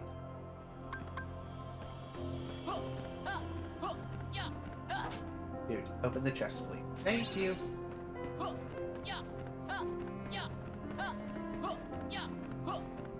Hey. Finally made it to the end. And yeah, the keyblade graveyard is basically the same for each and every character. Same rooms, same layout, same everything. Everything's the gosh diddly dang same. I know it sounds like a bad thing, but honestly, it's not that bad. Thankfully, the rooms themselves are relatively small. Sure, you got quite a bit to deal with, but still, just saying. Now then, time to go reunite with everyone and see what Ven's penultimate battle is gonna be like. Yeah. The tornadoes chasing us around. Definitely fun. Good way of leveling up. That's for certain. Now then.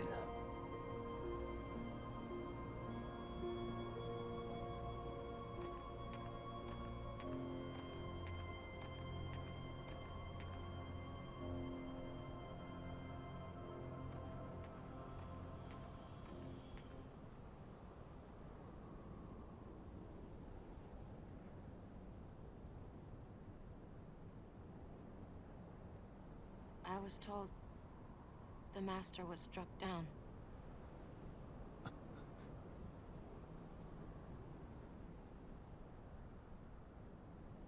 Yes, that's right. I was stupid and helped Xehanort do it. The Master. He tried to hurt Ven. I only fought because I wanted to protect him. But I was tricked. Xehanort set the whole thing up. Also, he could awaken the darkness inside me. Which he clearly succeeded. You were right, Aqua. And so was the Master. I did need to be watched. I went astray. But no more.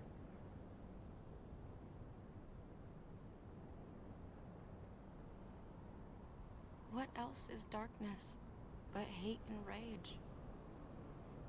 Xehanort is feeding the dark fires within you, making you fight. You'll go astray again. Tell me, how does that honor our master's memory, Terra?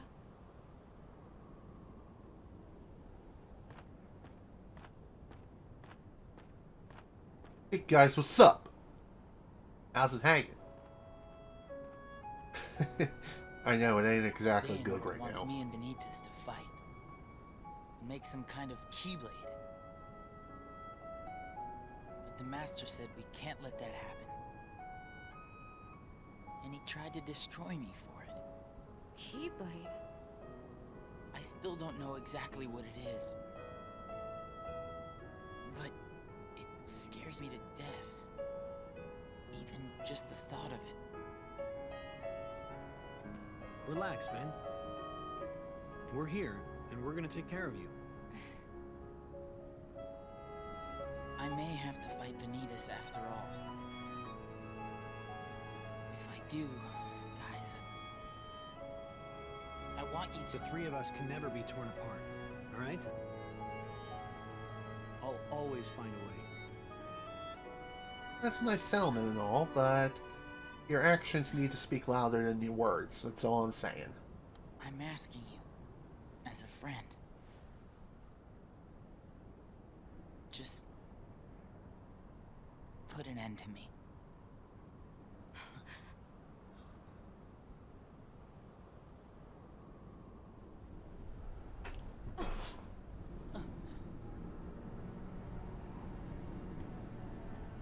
Hello there, balding McNose hair. We meet again. Along with your shadowy friend. Shall we dance? Behold, these lifeless keys used to be full of power. But now they're United just with the 2D hearts of sprites. their masters. On this barren soil, keyblades of light and darkness were locked in combat. As a great keyblade war raged, countless keyblade wielders gave up their lives, all in search of one ultimate key. And it will soon belong to me.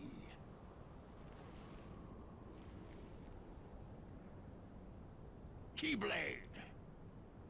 Yeah, no thanks. I prefer waffles, thank you very much.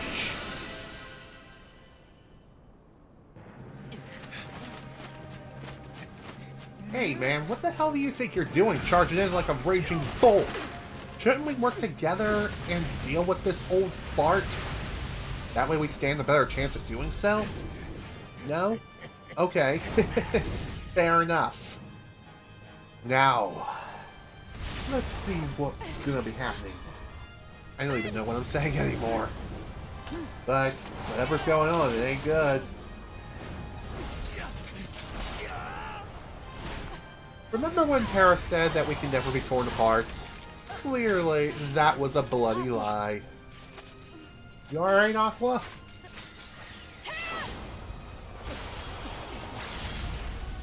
Thanks, Aqua. Thanks for the save. Nice job saving him. Oof. Although he did have a bit of a rough landing. It makes you wish that that particular section was playable, but here we are.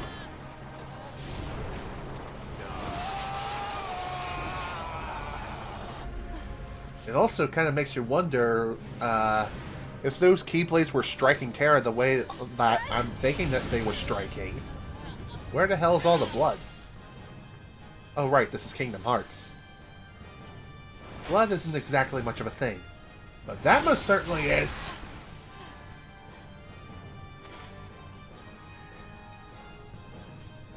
Ben, are you okay? Oh, I don't know, Aqua. I'm just kind of chilling here, being a good old chilly willy. How about you? Could you perhaps turn on the heat? That would be great, because I'm kind of suffering from hypothermia. Seriously, a little fire could go quite a long ways. I'm just saying. Kinda need that right about now. Unfortunately, that's just not happening here. How about you leave the popsicle with me? So you can go have your little fight with Terra. How about you go pop a zit instead? Your master. Who are you?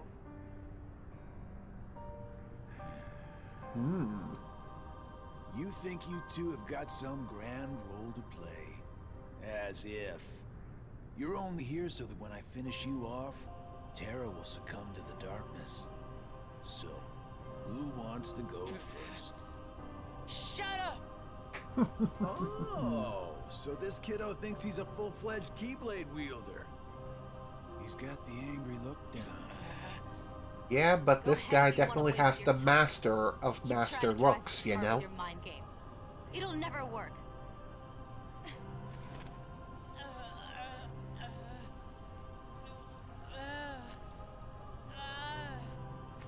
Terra will prove to you he's stronger. Aqua. Damn, I wish we could help, but kind of chilly at the moment. I keep forgetting don't mess with keyblade wielders. But you know what? That just means I made the right choice. Well, he wanted me to buy time, and I'd say he got it. What? Really? You're running away? Now? Ben! Master... He's more like the master at running away. Behind you! Whoa, shit!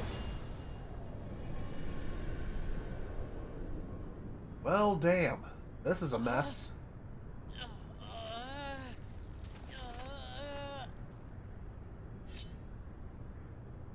Well, shit. Come on, Van, get up! I know you're a bit of a chilly willy at the moment, but come on, man. The time is now. You want to save your friends, you better do something. And thus the fun begins now. Now it's our turn to feel some pain to Vanitas for all the shit he's done. And let me tell you something, this fight is a real damn difficult one. You can block some of these bullets of which Vanitas shoots at you, but wouldn't really advise it. If they were single bullets, that would be one thing, but it's another when,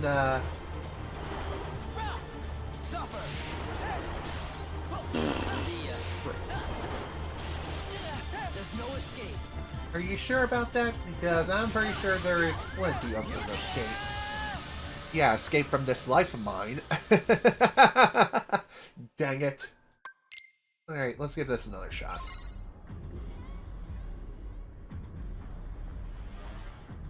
Okay, let's try again. Maybe this time things will go better.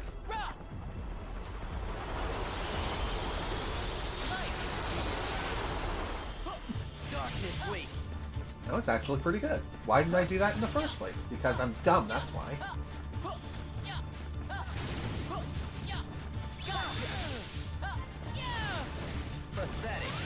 Ooh, dear. By the way, if you're wondering what button it is that you have to hit in order to activate the shortcut and get to your shortcut command of which you assigned, hit left on the D-pad.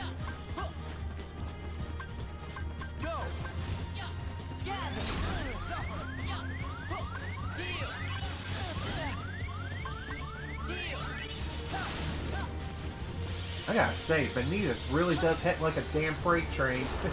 And like I said, this is a pretty damn difficult fight. It makes sense, this is the final boss of the main story for Ben. But let me tell you, just like every other final boss ever, there are multiple phases.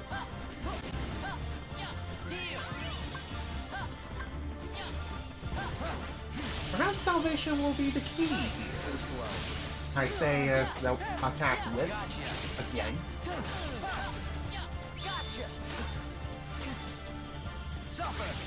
You would think that Treasure Raid would produce some health orbs or anything like that. Unfortunately, no. That is not how it works. Dear, why did I say dear? Dear, could you come over here?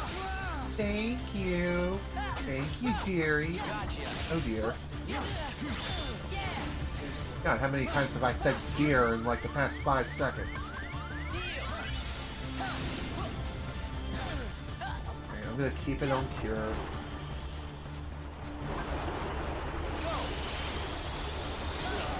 There we go. Salvation coming in clutch in the end. Why? Because it hits pretty damn hard, has a wide blast radius, and when Vanitas is flying around in the air like a frickin' pansy, it helps a lot.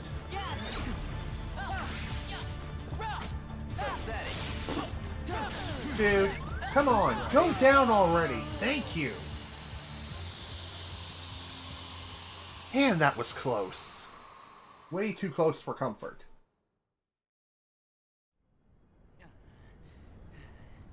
You've done it, Ventus. Done what? Explain. Now! Now that my body is about to perish, you and I will have to join together. The keyblade will be forged! Dude, get the hell out of there! The inverse come from you? Apparently so. It happened when you and I were split into two. The negativity took shape as these monsters. They are what I feel. A horde of fledgling emotions under my control. I released them in all the worlds I could. Hoping to lure you away from home and isolate you from your master. We needed to make you stronger. The Unversed were the perfect opponents. And better yet, no matter how many times you defeat them, their negativity flows right back into me. And I just noticed that my internet's taking another dump. Great. God damn it. I should have figured that out as soon as I noticed that the preview quality on Twitch went from 720p 60 down to like 144p. I mean, come on now, man. Again with this stupid crap? Ugh. Apologies for those who had an unviewable experience over the past couple of minutes. Unfortunately, like I've mentioned before, there's nothing I could do about that. It's just one of those things. The internet sometimes works, sometimes it doesn't. It only works whenever it feels like it. You never stood a chance against us, Ventus. Oh boy.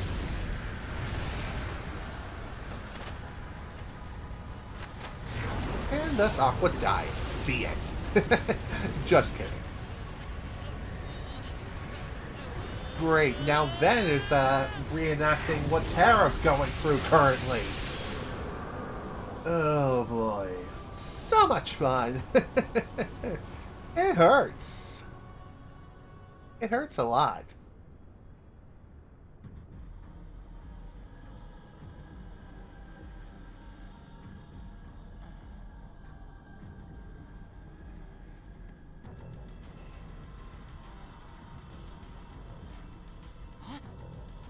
what you got there, Our unit was not Vanitas. finished. The keyblade shouldn't stay broken like this. I agree. It should vanish.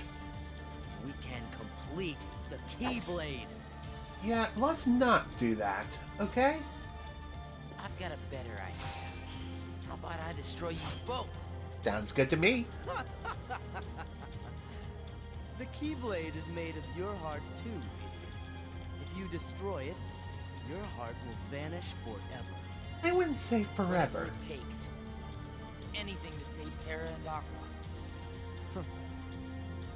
It's always about your friends, isn't it? At least I have some. I've become a part of their heart, just as they become a part of mine. My friends are my power, and I'm theirs.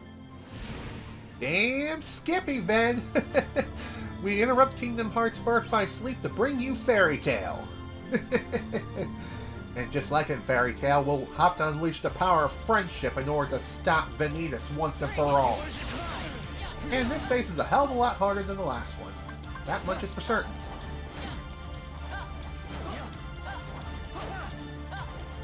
There's a lot that can go wrong in this fight, and it's a pretty damn long one, too. So, you mess up at any point, like what's happening here, then, yeah, you're gonna be in a world of hurt, having to redo a hell of a lot of things just to get back to where you were.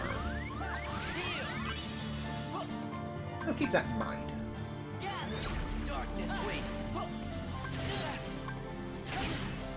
I was really hoping that that Mind Shield would have came in clutch there, but of course not.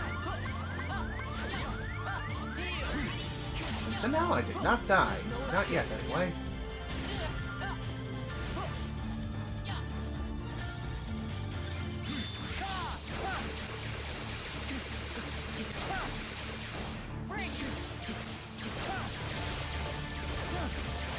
God damn, this shot lock is OP! Well, that was something. And once you deplete Vanitas' health bar, now the real fun begins, because now we're unfortunately having to merge with him. In other words, delete with him. We have no other option. We have to do it. And there's also no way to heal yourself at this point in the fight, so once you die, it's over. Just like that. God damn it. Well, the good news is, with the whole shot lock thing, if we can manage to nail a good hit in, stream is good on your end, well, that's good to hear. Because I know it wasn't earlier. Gotta wait.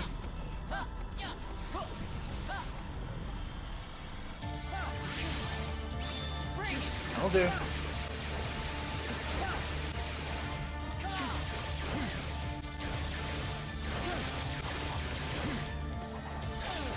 I can get one more good hit in, then we'll be able to skip to the next part of the fight. Perfect. This should end it.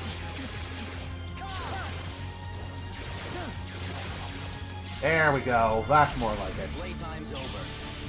Yeah, playtime is over indeed. I'll finish you!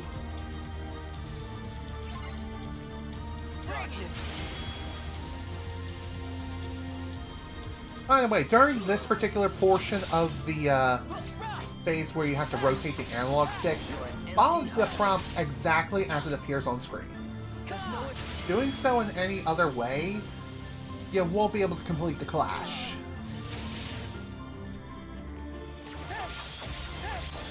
Join now with your better half. Bring it. Come on.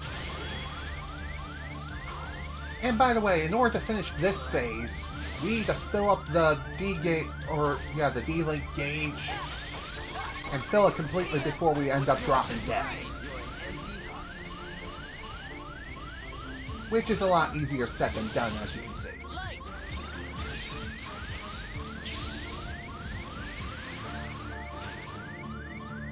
Did I miss? I totally missed. Great. God damn it. Also, be careful of hitting continue instead of retry. Because if you hit continue, you will have to go back to the first phase of the fight all over again.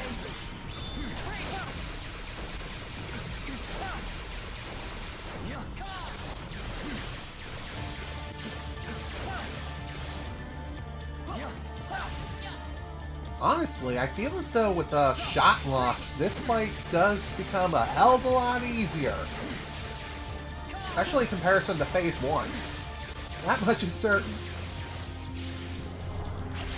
Playtime's over. Okay, here we go again. Now, can we actually finish this without getting completely wrecked? That would be great.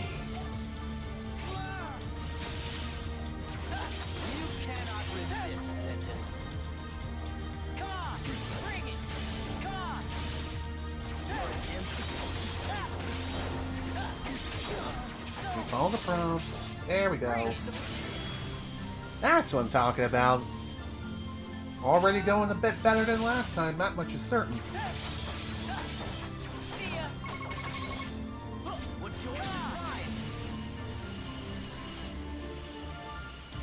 I do notice that if you do end up taking damage, you won't exactly know how much damage you've taken. Or even indicate... You don't even receive an indication that you've been hit. There we go. That's how it should have ended during the previous attempt. Just for the love of God, don't miss. If you miss, you're dead.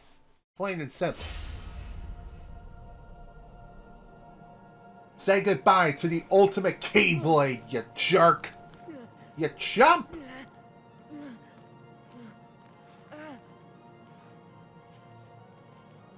I don't care if our hearts end up getting destroyed. So long as we stop the forging of the penultimate weapon, and thus saving the world in the process, who cares what happens to us?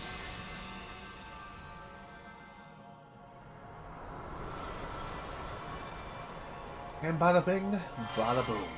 The deed is done.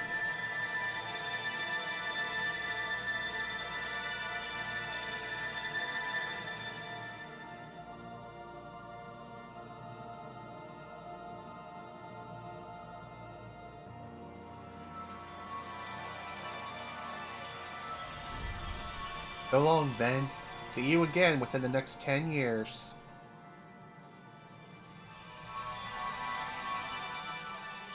Although that kind of begs the question, what the hell happened to his actual body? How is it that it didn't vanish? But, hey. It's one of nature's mysteries!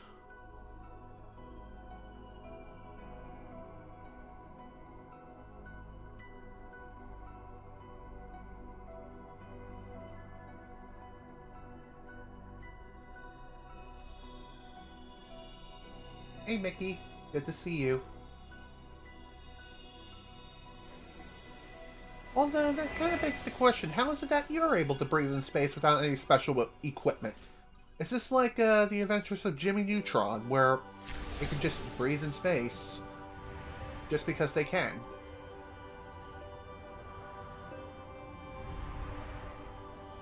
You know, Ven's been having these weird thoughts lately. Like, is any of this for real? Or not?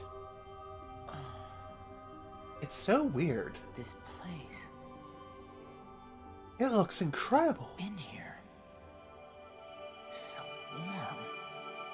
I remember now. This is your heart. I wonder whose heart he's referring to. Well, only one way to find out, and I believe that takes place either after the credits here, or after the credits in the final story. I could be wrong. But, like I mentioned before, this is finally the end of Ven's story. Took a little longer than expected for this session, but hey, it is what it is. And, like I mentioned at the end of the last session, we still have one more Xehanort Report to pick up before we can even start Aqua's story. Sure, we could start it, but we won't be able to unlock the final episode until after we get all the Xehanort reports. And in order to get the missing Xehanort report, what I have to do is go back into Terra's story and head into the Mirage Arena and complete a certain tournament. Which is going to take a little bit of time because we didn't even touch the Mirage Arena. Not yet anyway, but that is going to change in just a little bit. Like right after the credits have rolled and everything is finished. And funny enough, speaking of the credits, when I uploaded this to YouTube, believe it or not, I actually got a copyright claim on this. Which, yeah, that makes sense. This is technically copyrighted. I mean, all music in every game ever is copyrighted to an extent. But it depends on the leniency of which each platform has when it comes to music distribution and just the way they allow the music to even be played. Some companies are a-okay with that, and all you have to do in exchange is just share the revenue with them. Either that or they do nothing at all, or in the worst case scenario, like say with Sony, they will just outright block your content because you're playing a song which technically belongs to them, which, yes, that is fair play, but at the same time, it's also really dang stupid. I mean, come on. I'll give up my revenue for you. Hell, if I can't monetize the video, not like I could anyway, that would be one thing. Just don't go blocking the video, man. I mean, come on now. This is why people can't play the Kingdom Hearts opening or closing songs for any of the games in the series. So, no Simple and Clean, no Sanctuary, no Face My Fears, which is, yeah, the opening theme for Kingdom Hearts 3, and no Don't Think Twice, which is the closing theme from Kingdom Hearts 3. You can't play those songs at all. Of course, when it comes to the Twitch VOD of this, that's not an issue because, well, hello, the Twitch VOD is just recording my commentary and not recording any other audio. Sure, it's being broadcasted like normal, but that's just the beauty of the whole Twitch VOD thing. It helps prevent copyright claims from even happening on Twitch in the first place, but the local recording remains completely unaffected. Same also applies to the live broadcast, not until it ends anyway. Then and only then when it's like, yeah, this is being muted, because that's just the way it was encoded, or something to that extent. I'm not 100% sure how the whole Twitch VOD thing even works. But even so, helps combat the copyright claims, and it better protects the account. I'm just saying. On YouTube, this I don't even need to worry. Is copyright issues okay for you once it gets uploaded to YouTube?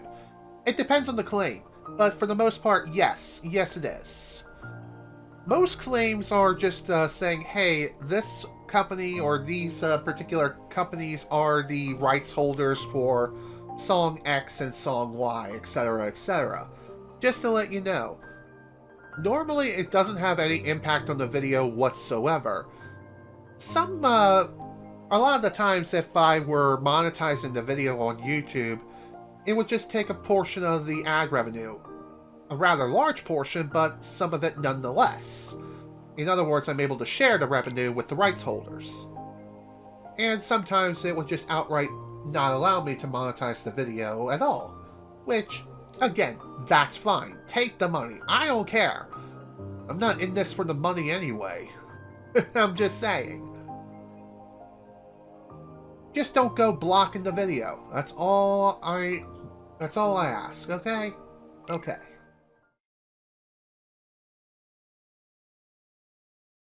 Alright. Thank you. Thank you, Metoid, for the congratulations on beating the story. And that's 2 stories down, only 1 more to go before the final episodes. But like I said, we still have a bit of work to do, and to do that, we need to go back into Terra's story. This is another reason why we hold on to these save files, because you never know when you're going to need them.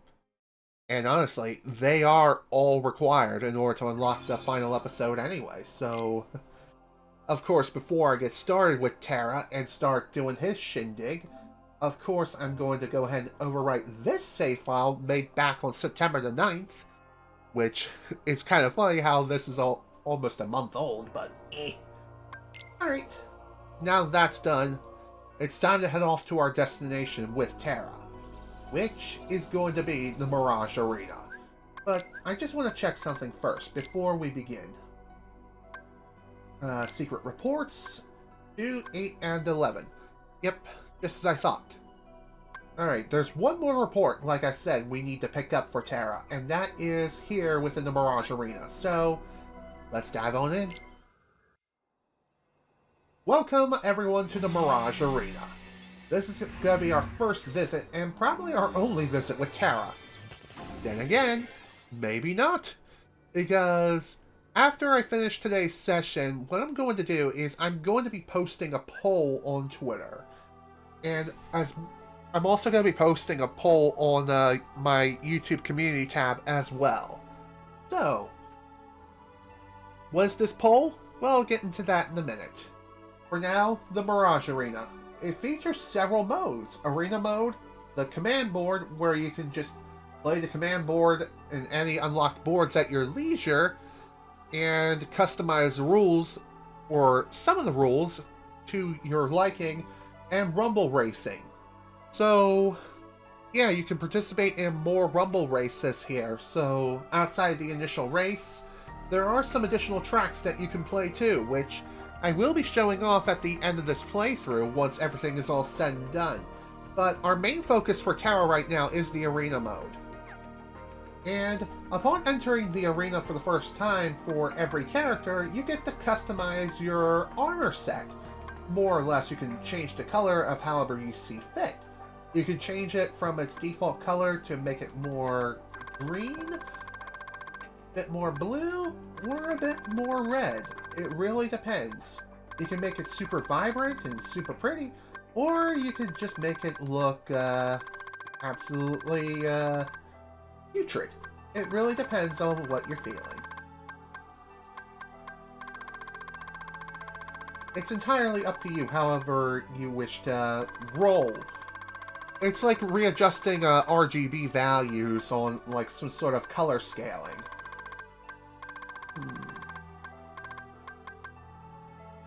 I kind of like this color palette. Although...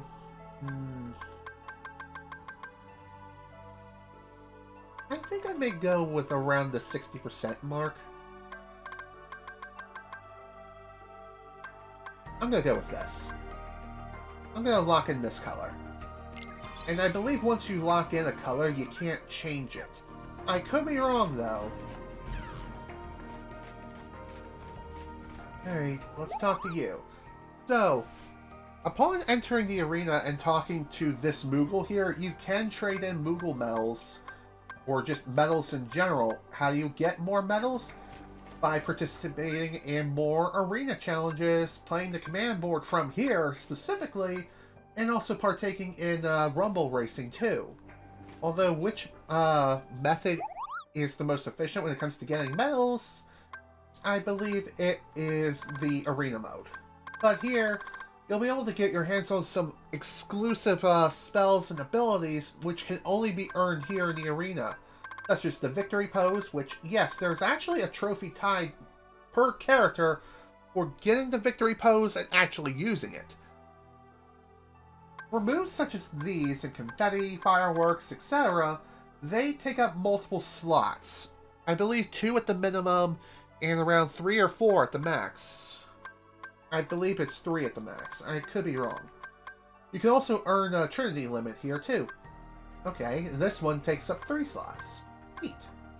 And also, you have to level up your arena level, which you can do so by participating in more arena battles.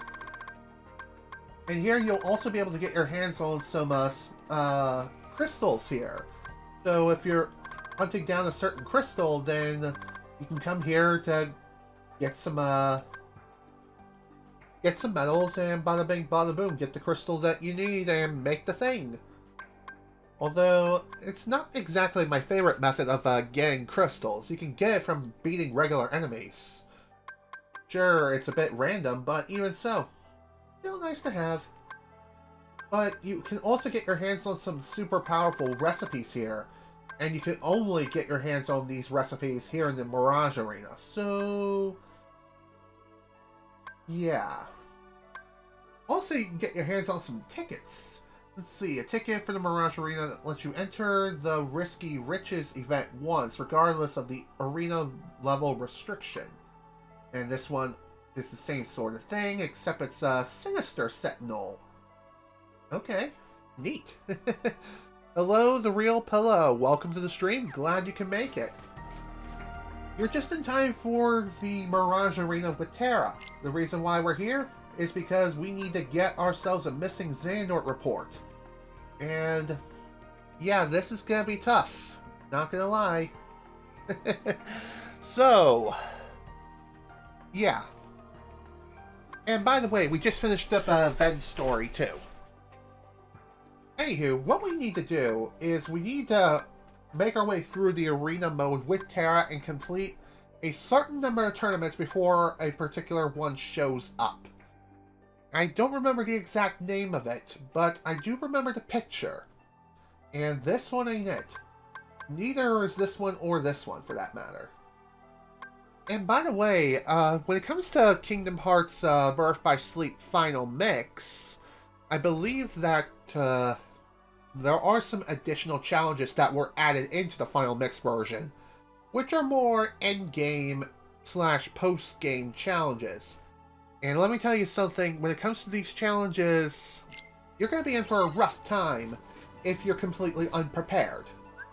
Which, I hope that I'm strong enough to even do this right now. If I'm not, then I won't worry too much about it.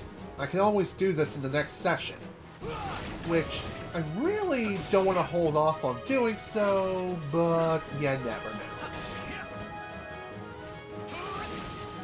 Oh, and by the way, you can get your hands on some additional super powerful keyblades from the Mirage Arena too, and that's on a per character basis.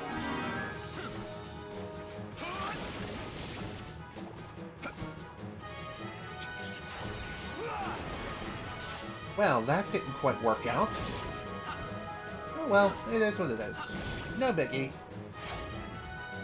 Hey, round 2.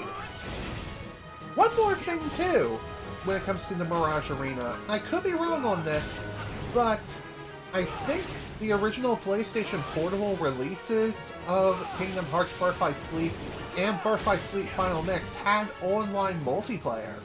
But that was obviously stripped out for the HD re-releases of the game. There might be a mod out there that restores this functionality, at least on PC, but I could be wrong. And it's not like the whole multiplayer aspect was even that crucial anyway. Although, there were probably some multiplayer exclusive arena battles and or challenges associated with it. And when this was brought over to the HD collections and things of that nature, those challenges can now be taken on in single player. Again, I could be spewing nonsense and misremembering, or hell, I don't even know.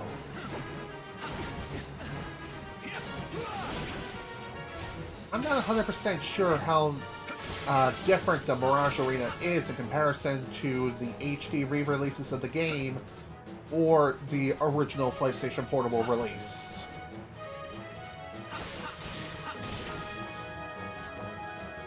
Alright, here we go. Time for the final battle here. There you are. Let's begin. Final round! Whoop.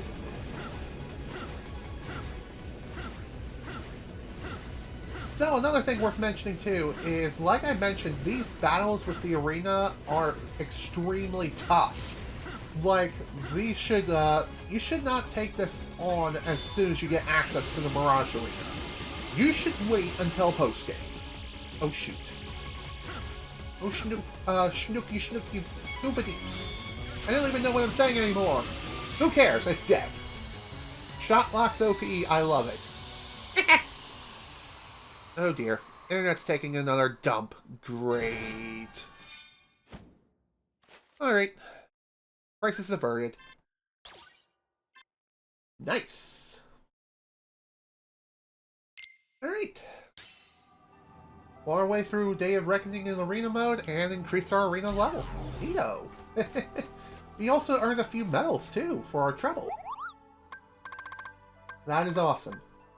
Unfortunately, we don't have enough for any abilities here yet, but it's not like that matters anymore. Alright, let's go on to the next one. Weaver Fever.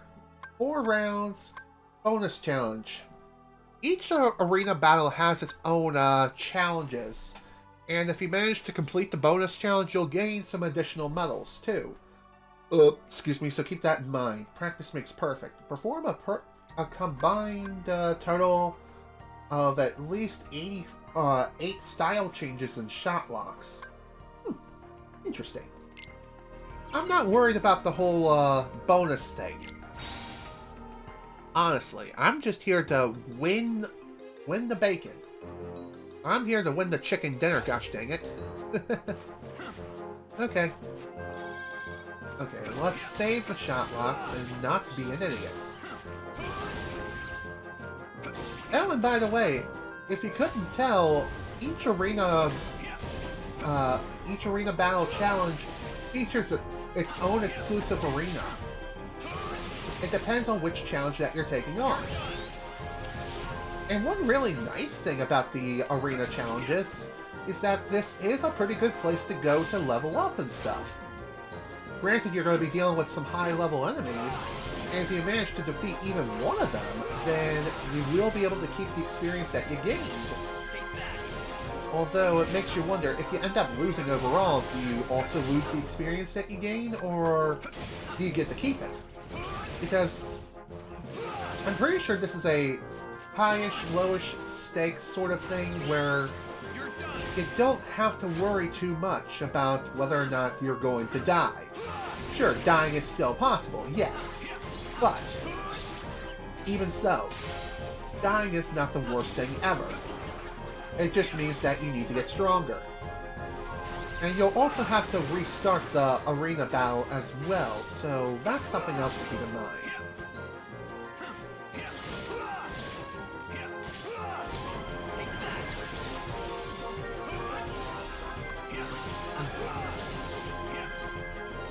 Finish these guys off nice and quick, and that will be fantastic.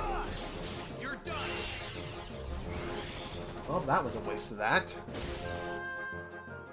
Okay, here we go. Boss time! Let's do this.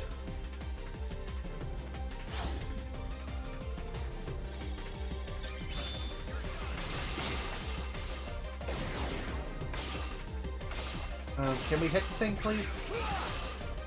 There's one other thing I haven't mentioned yet. When it comes to the arena battles, you cannot use D-Links. So, you cannot use it as like an emergency heals or anything like that. Or even get access to D-Link abilities. So that's something that you need to keep in mind.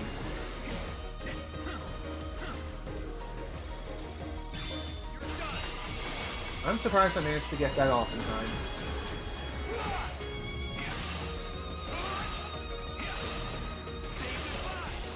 There we go. That was really good for all the shot locks I did.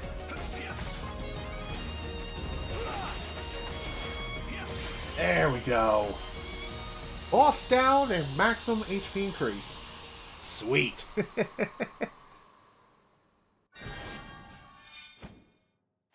There we go. Another arena challenge down. I'm surprised I managed to get the bonus challenge complete. Neat. Okay, another level 2. Awesome. And by the way, you do need to increase your arena level in order to get access to not only additional prizes, but also additional arena challenges. So obviously, the more you complete, the more you'll be able to do. And I believe this is the one that I need to complete with Terra in order to get the missing Xehanort Report. So for this one, lightning reflexes. Successfully block enemy attacks at least 20 times. Okay. That shouldn't be too hard to do. I recognize the picture. It looks familiar. Alright, let's do this. Leroy! Oh, I miss you. Okay. Not get careless now. One very nice thing about the arena challenges and things like that is you can bring over your items and stuff, but I do believe you will lose them if you happen to lose the fight and you use an item. So that's something to keep in mind.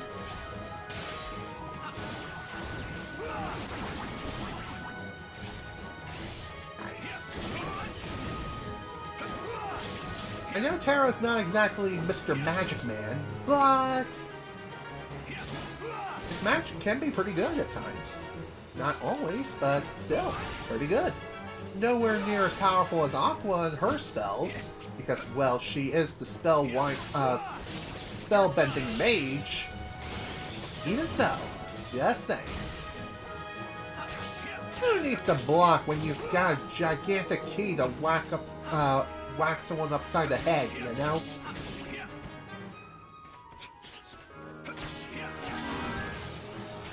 Really? Wow, talk about a bad time for a surprise command. Who cares?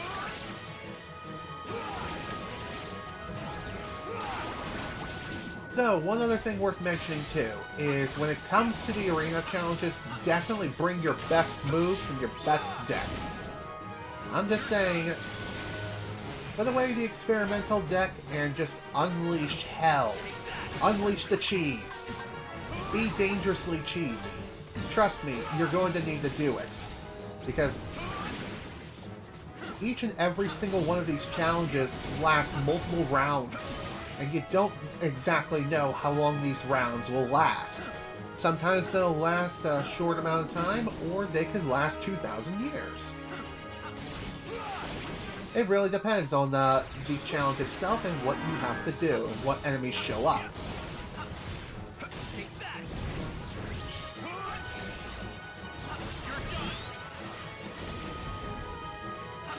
Okay, just a wee bit more, buddy. Why did I say it like that? I don't know. Who cares? Give me my eye freeze. Gotta say, that was a pretty good surprise too. I'm so tempted to use my shot locks here, but I'm thinking, yeah, save it for the boss. The boss needs the shot locks more than I do right now against the common enemy mobs. That's all I'm saying.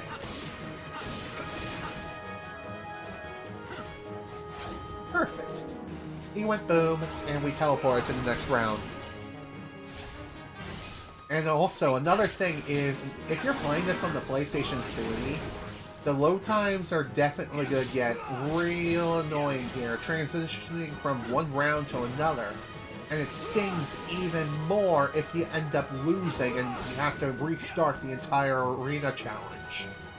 I'm just saying.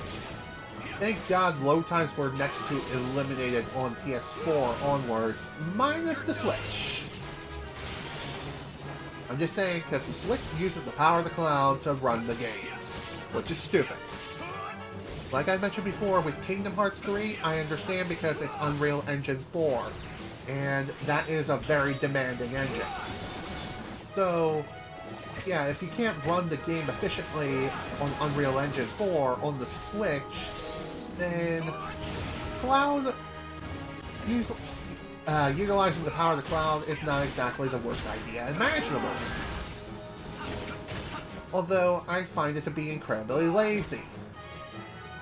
Because then you can't utilize, you can't unleash the game's true potential. That's all I'm saying. Okay, here we go.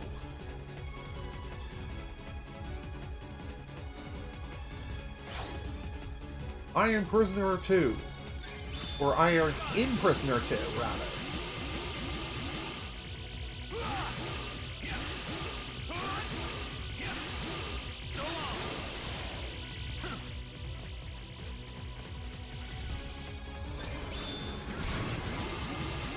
Okay, this should finish it. If not, it'll be really close. Stop whipping, thank you! Beautiful. Absolutely beautiful. I like E.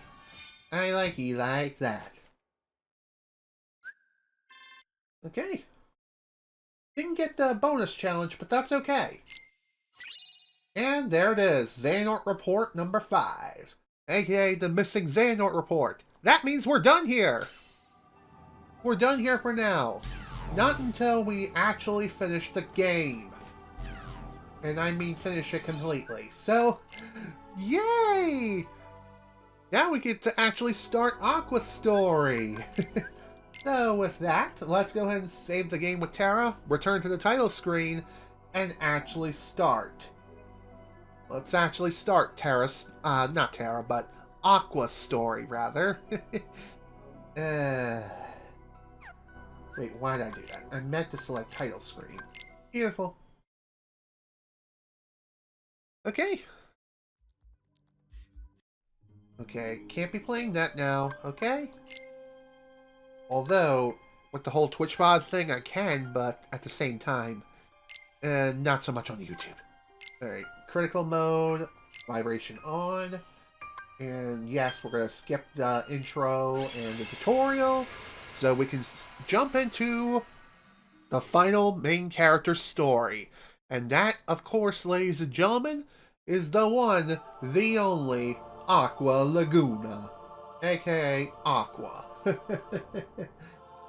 So, like I mentioned before, towards the very beginning of the game, Terra is built to hit things really hard. He hits like a truck, but his magic leaves a lot to be desired.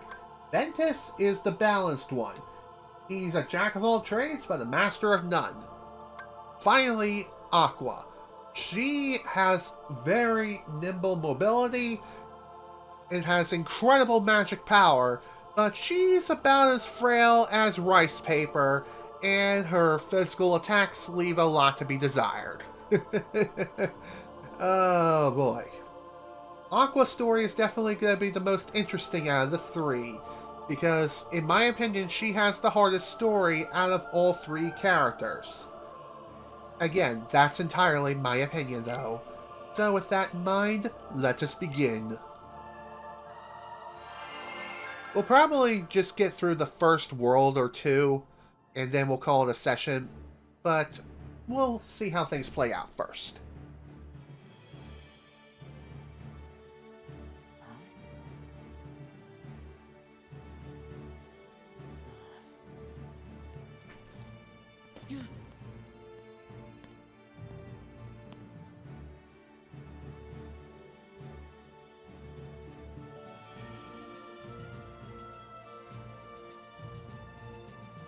Today you will be examined for the Mark of Mastery.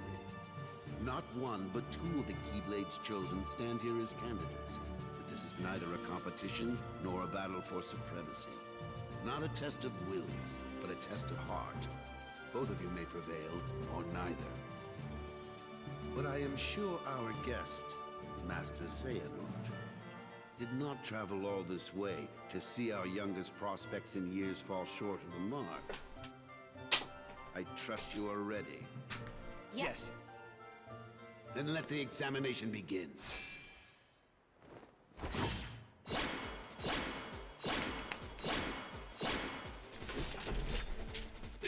Excuse me. Keyblade!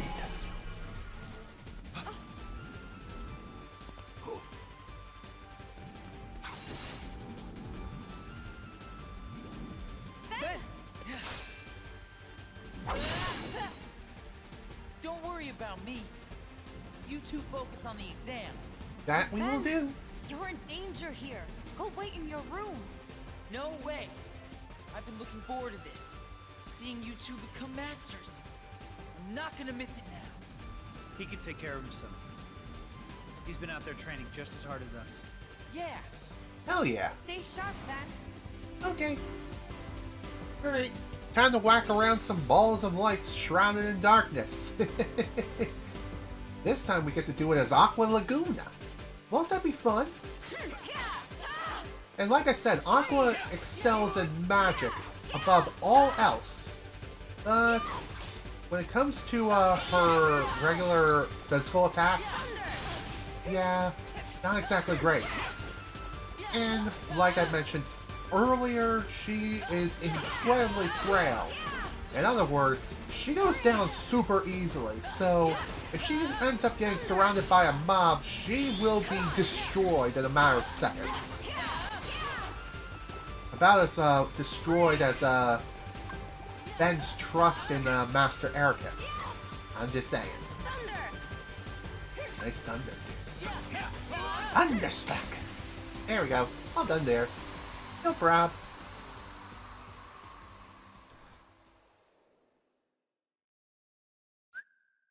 And of course we will get our hands on more of the same tutorials we've seen time and time again.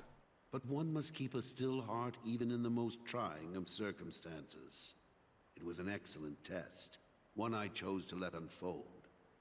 Which brings us to your next trial. Now, Terra and Aqua, the two of you will face each other in combat. Remember, there are no winners, only truths. For when equal powers clash, their nature is revealed. Begin!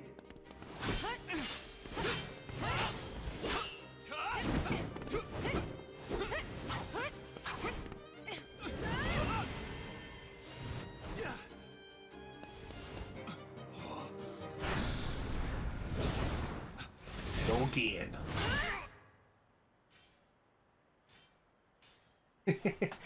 Gotta love the smile that Xehanort gives during the exam. We have deliberated and reached a decision. Terra, Aqua, you both performed commendably. However, only Aqua has shown the mark of mastery. Terra, you failed to keep the darkness within you sufficiently in check. But there is always next time. That is all. Aqua, as our newest Keyblade Master, you are entitled to certain knowledge. Please wait here for further instruction. Hey. Terra, I'm sorry. The darkness. Where did it come from? It came from deep within your very soul. It is in your nature to love the darkness, to embrace it. What do you make of Ventus? He ain't gonna cut it. Somebody's gotta break that loser in. Not here, you won't. I have to keep up appearances. I know that. He just needs a little incentive to leave home.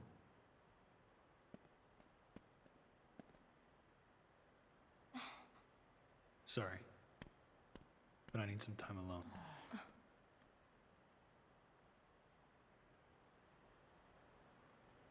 And insomuch as you are now Keyblade Master, you must always be conscious of... Hmm? The bell! Is it lunchtime? Nah. Must be something far more sinister afoot. What happened? I don't know. The bell rang, that's Why what isn't happened. Ben here? Very well, then. I will send my pupils to investigate. Yes, I understand. Farewell.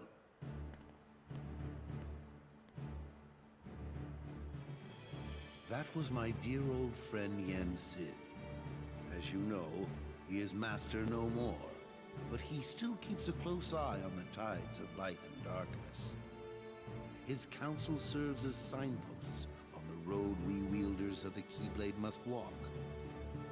All the more reason then for concern, for he tells me the princesses of heart are in danger. Not only from the forces of darkness, as you may assume, but also from a new threat, one that feeds on negativity. Fledgling emotions that have taken monster form. Yen Sid calls them the Unversed. You mean heartless?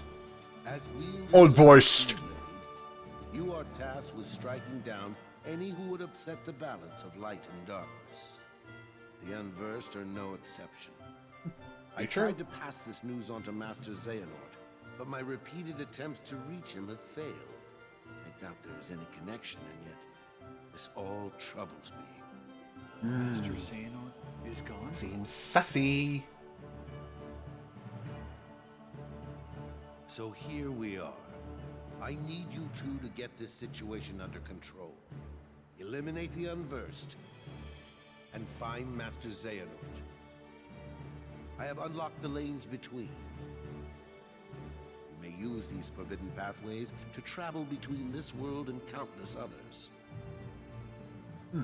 Really? The darkness looms closer than usual within these spaces, but your armor will protect you. Makes sense.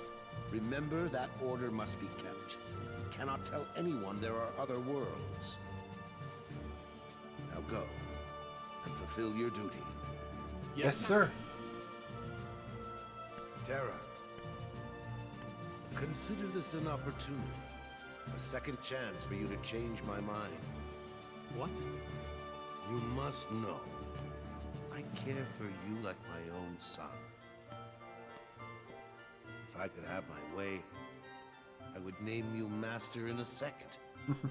You sure? But how can I, when you are so obsessed with power?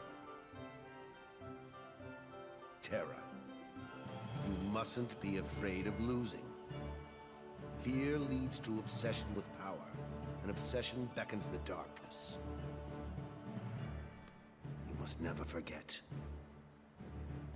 Well, believe it or not, there are some positive things that can also summon the darkness too, so... I will not fail you again. Yeah, that's something else to keep in mind. Master, I best be on my way.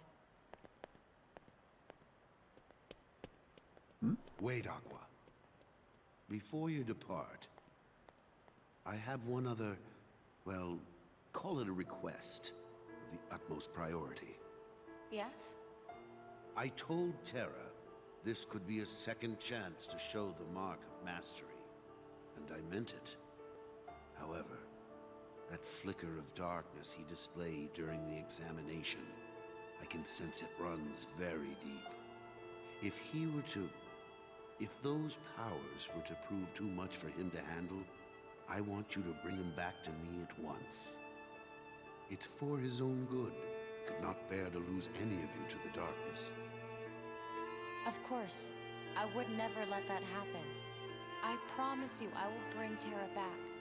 Only this time, you'll see he has what it takes to be a master.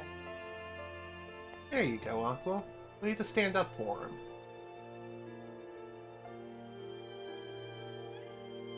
He's not as weak as you think. Did Master Ericus say that Terra was weak? Because I don't think he did.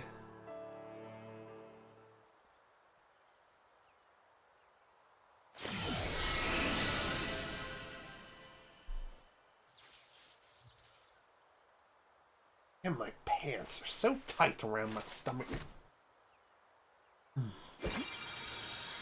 I would slip into something more comfortable right now, but that's kind of against Twitch's terms of service.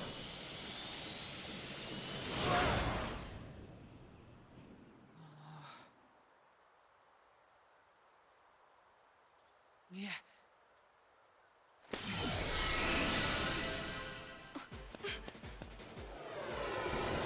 Wait, Ben!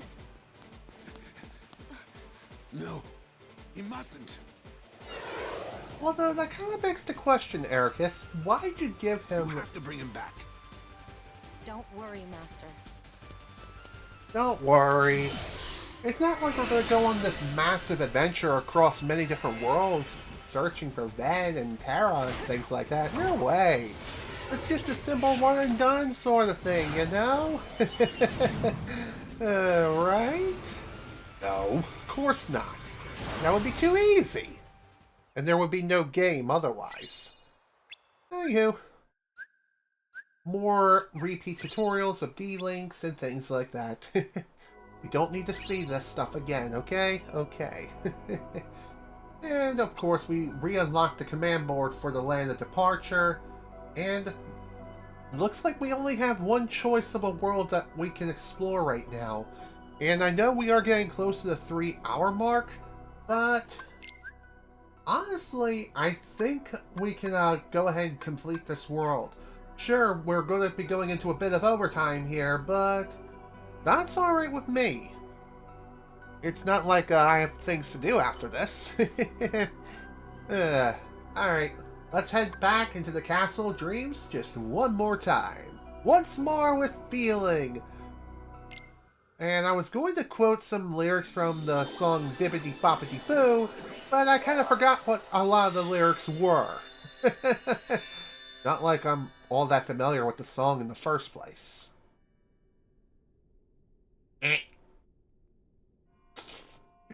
What am I saying? Is that the dinner bell? Is it time to eat? Or maybe it's time to sleep. Mademoiselle! Senorita! Wait! Aqua! Oh, hello, Terra. Terra! Good to see you. Terra, Ven ran away from home. What? I think he left to go find you. Do you have any idea why? No. Actually, just before I left, he tried to tell me something. And why didn't you listen exactly? I should have listened to what he had to say. Thank you! So, did you manage to locate Master Xehanort? No, but it seems he's looking for pure hearts filled with light. Pure hearts filled with light. All I can tell you is that his search hasn't taken him here. Alright. I'll stay and see if I can find more clues. Okay. The prince is in the ballroom ahead. He might have some answers. Thanks. Aqua. Hmm? You still have the same dream? Well, yes. Do you? There's this girl here. Her name is Cinderella. She made me realize how powerful it is just to believe. No matter how impossible things seem, a powerful enough dream will always be enough to light the darkness. True. That is one major aspect. But another If you see her, give is her my effort. thanks. Will do.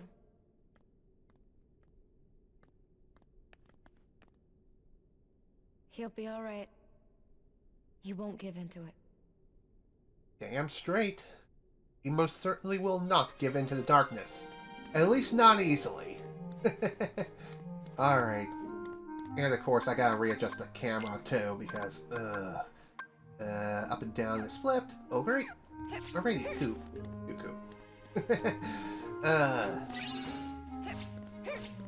So, Aqua's trip into, the Castle of Dreams is more or less the same as Terra's to an extent, albeit it's a bit in reverse order. Unfortunately, she does not go into the house where Cinderella currently lives, like Ven does. Which, yeah, that makes sense, because in that instance, Ven shrunk down to the size of a mouse. Which makes you wonder, how does that even happen in the first place? Well, it's, again, another one of nature's greatest mysteries. Ooh, thunderstorm. Heat. So, one other thing about Aqua that I haven't mentioned yet is that she has the best block out of all three characters. Because her block is a full-on shield, and it blocks in all directions. She also appears to have the most iframes out of her dodge roll, too. And again, maybe that belongs to Terra. I'm not sure. Whoa! What the hell? Is that the darkness? Who are those ladies? Oh, if I recall correctly, that is Lady Tremaine, and those are her daughters. There was something very wrong about them. Yeah. You came back. Huh? Not quite. My apologies. I was mistaken. Your Highness, I found this on the palace stairs. A glass slipper. One dropped by a lovely young lady, and I'll search far and wide to find the maiden to whom this belongs. You will? Of course, Your Highness. After all, you've finally found someone whom you wish to marry. Upon hearing that happy news, your father, the king, has decreed that a quest shall begin immediately throughout the kingdom. And I will start with the closest residence, that of Lady Tremaine. Sounds like a good idea. Perhaps we'll run into Cinderella ourselves. Lady Tremaine. I'd better pay her a visit. Yeah. We most certainly will pay her a visit because something about her just rubs us the wrong way. And not just her, but also her sisters. Well, not sisters, I meant her daughters. Whoops! Good lord, how did I get their relationships mixed up like that? What the heck is wrong with me? Well, as I mentioned before, it has been a long time since I've last seen Cinderella, and I have no interest in rewatching the film anytime soon, that's all I'm saying.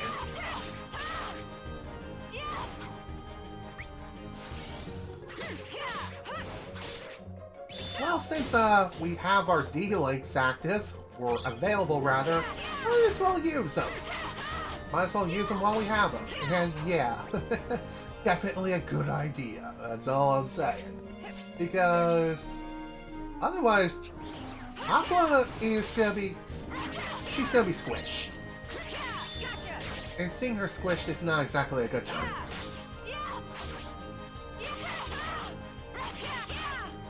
Although what is nice is having the first upgrade for Ven already, which is great. Maybe we'll be able to finish it.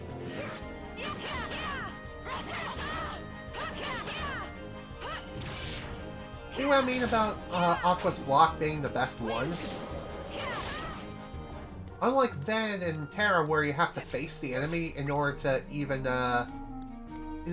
use the block effectively, Aqua has the most forgiving block out of all of them because, well, it completely surrounds her, which is pretty obvious, for one.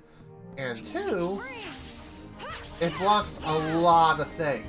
A lot more than you can possibly imagine. Makes sense considering how strong Aqua truly is.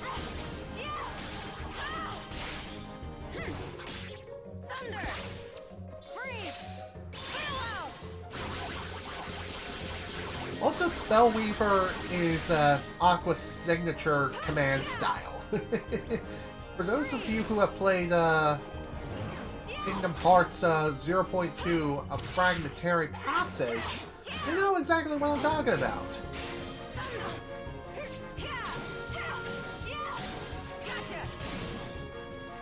So if you want to use Aqua effectively, utilize a lot of magic. So in other words, use the command deck like there is no tomorrow. Oh, and by the way, when it comes to using the Spellweaver's finishing command style, believe it or not, you can move with it. And trust me, you're going to want to do that. Otherwise, you won't be using it all that well.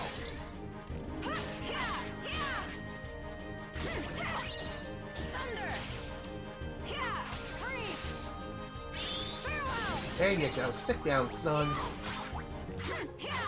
I did notice that we picked up Bind, which, yeah, it's not the most useful of spells, but it's something, and it's better than nothing.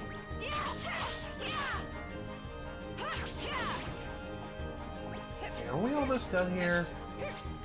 No? Of course not. That would be too easy.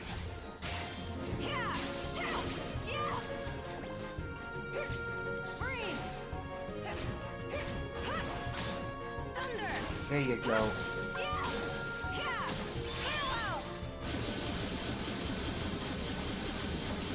There we go, man. I was kind of worried that wasn't gonna kill him, but hey, that's Aqua for ya. She doesn't hit very hard, but her magic is super potent. And I forgot to equip Bind. Whoopsie. No big deal. By the way, I'm pretty sure in order to activate the Spellweaver command style, you just have to utilize magic throughout most of Aqua's command deck. I could be wrong, but I think that's how it works.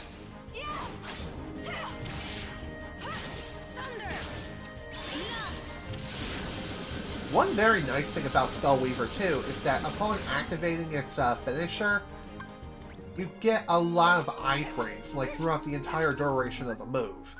So that's pretty awesome. Okay, shut up. I know how this stuff works. Okay, okay. Thank you. Alright, let's do... Okay, Barrier Surge. That sounds awesome. And let's equip a Bind. And since this is maxed out... You know what? I'm going to keep it as is.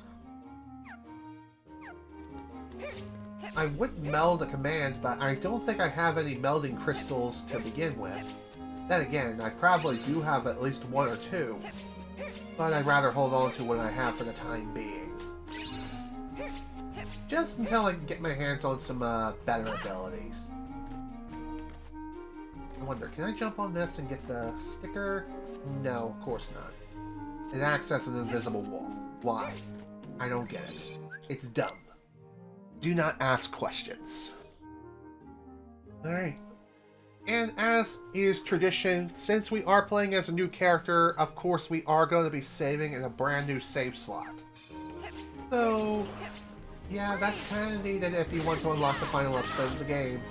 Keep that in mind. Trust me. Goodbye. Okay, let's see what else we can find around here.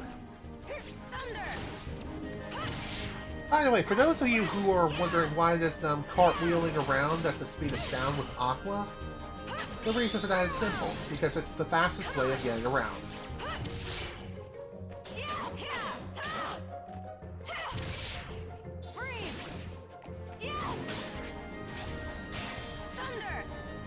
Well, that was a pathetic thunder.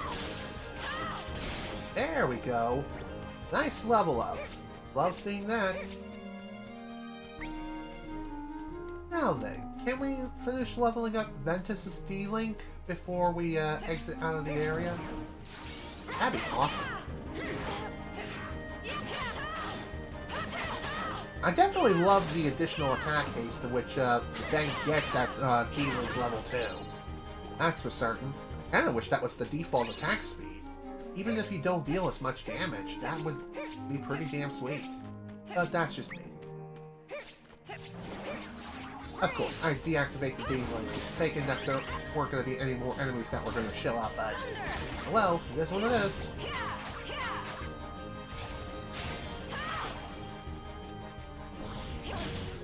Nice move.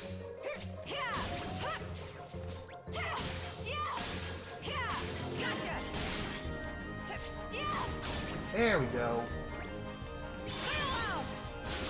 Probably finish this nice. Beautiful. Got a pretty good amount of damage in. Albeit still not great. I thought I missed that and I was going to die.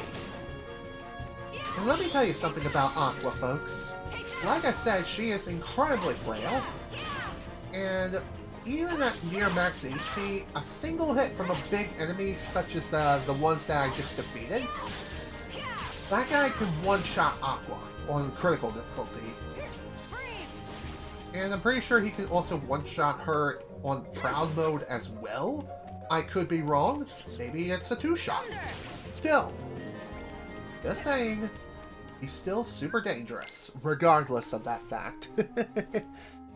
And yeah, like I mentioned earlier at the start of this world, I'm going to go ahead and finish the world and just do it. I'm just going to finish this world and then we'll call it a session. Why?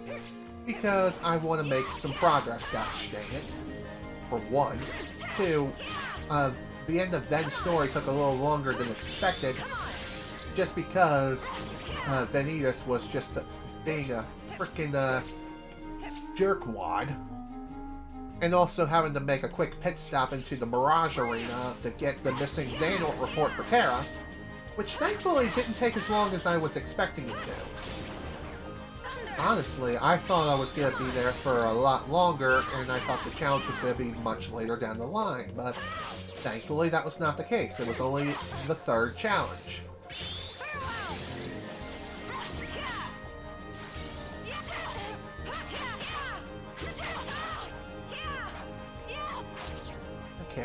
Please, not with the attack. That would be fantastic.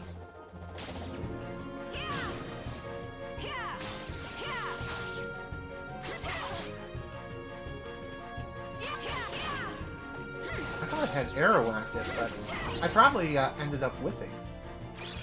Nice. Oh dear. Alright. Then V-Link is officially done. Yay!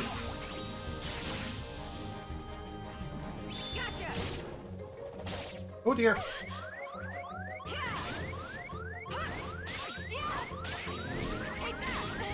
I'm dead. I am so dead. I'm going to make a run for it. Just run. I don't care. Run! Worth it.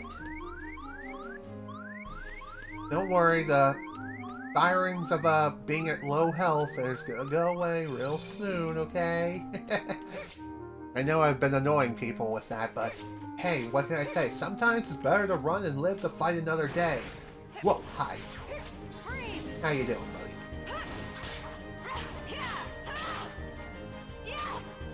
Talk about bad timing all around. I did not want to lose that upgrade that I got for Ben's feeling. That's the reason why I ran. You know what they say? Leave and let live! Sometimes it's better to run than live to fight another day versus having to stick out a fight and perish.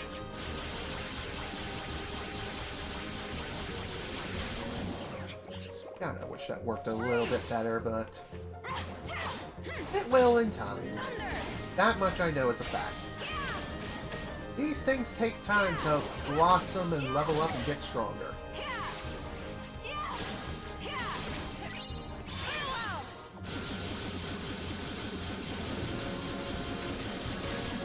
There we go.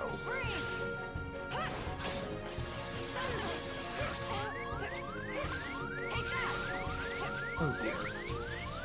Can't V-Link yet, unfortunately, but I can do shot locks.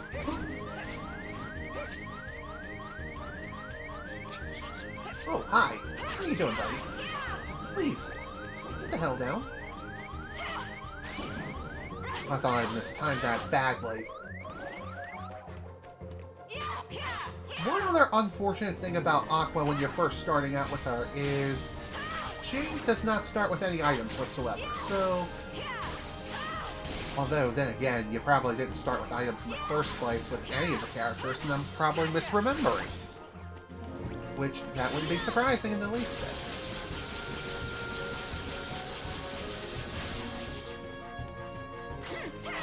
Looks like that one unburst isn't quite dead. God damn it! That was unfortunate. Dang it. Well, it's not like I lost that much EXP or anything like that. Fine. I'll work with that. See what I mean about Aqua being frail? Then again, I was probably just being reckless like an idiot.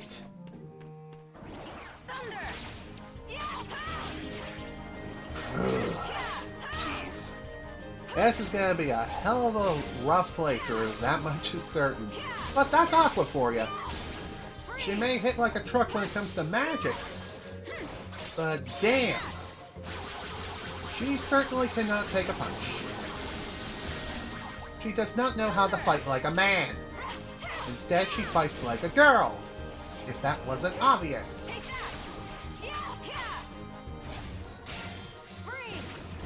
It's also going to take a bit of time before we get our hands on our most essential abilities again, like, oh, I don't know, second chance and once more. Which, yeah, I am going to be working on getting those again off screen with Aqua. Which I may end up doing so here within the Castle of Dreams. There we are. Really? I was expecting a hell of a lot more from that, but oh well, it is what it is.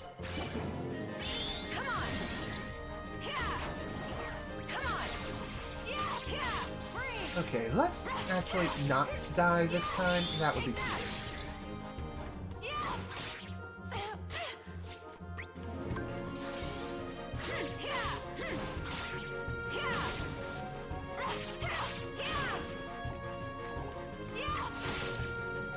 Okay, that was pretty nice. You know, one thing I kind of wish that you could do with D-Links is that I wish it would also increase your strength depending on who the character you're using is, or D-Linking with is. Like, Terra hits like a truck, obviously, when it comes to his physical strength. I kind of wish that would transfer over to Terra throughout the duration of her D-Link. Alas, that's not how it works. That doesn't work like that, Sunshine. Dude, really? You just have to vanish and be a frickin' jerk?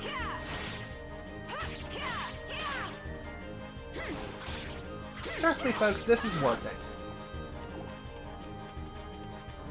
I know it seems kind of a waste of time to keep doing this over and over again. I just wanted to see if there were any treasures around here. And honestly... wow. I wouldn't say this was a complete waste of time, because it wasn't. But, at the same time... I kind of wish I didn't... kind of wish I could hit harder right now, but...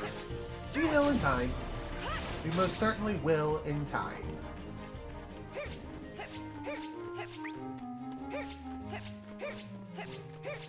Okay. Glad that's done and over with. Now then, let's keep moving now, shall we? That was really rough, not gonna lie. But perhaps the horizon will be a bit brighter. We'll see. Okay, can I buy anything useful here? Only got 277 money. So... I do have a cartwheel already, same with barrier. You know, maybe buying a potion would be a good idea for right now. But apparently I actually have a couple of potions. Okay, maybe I'll buy 2 high potions. That'll do it.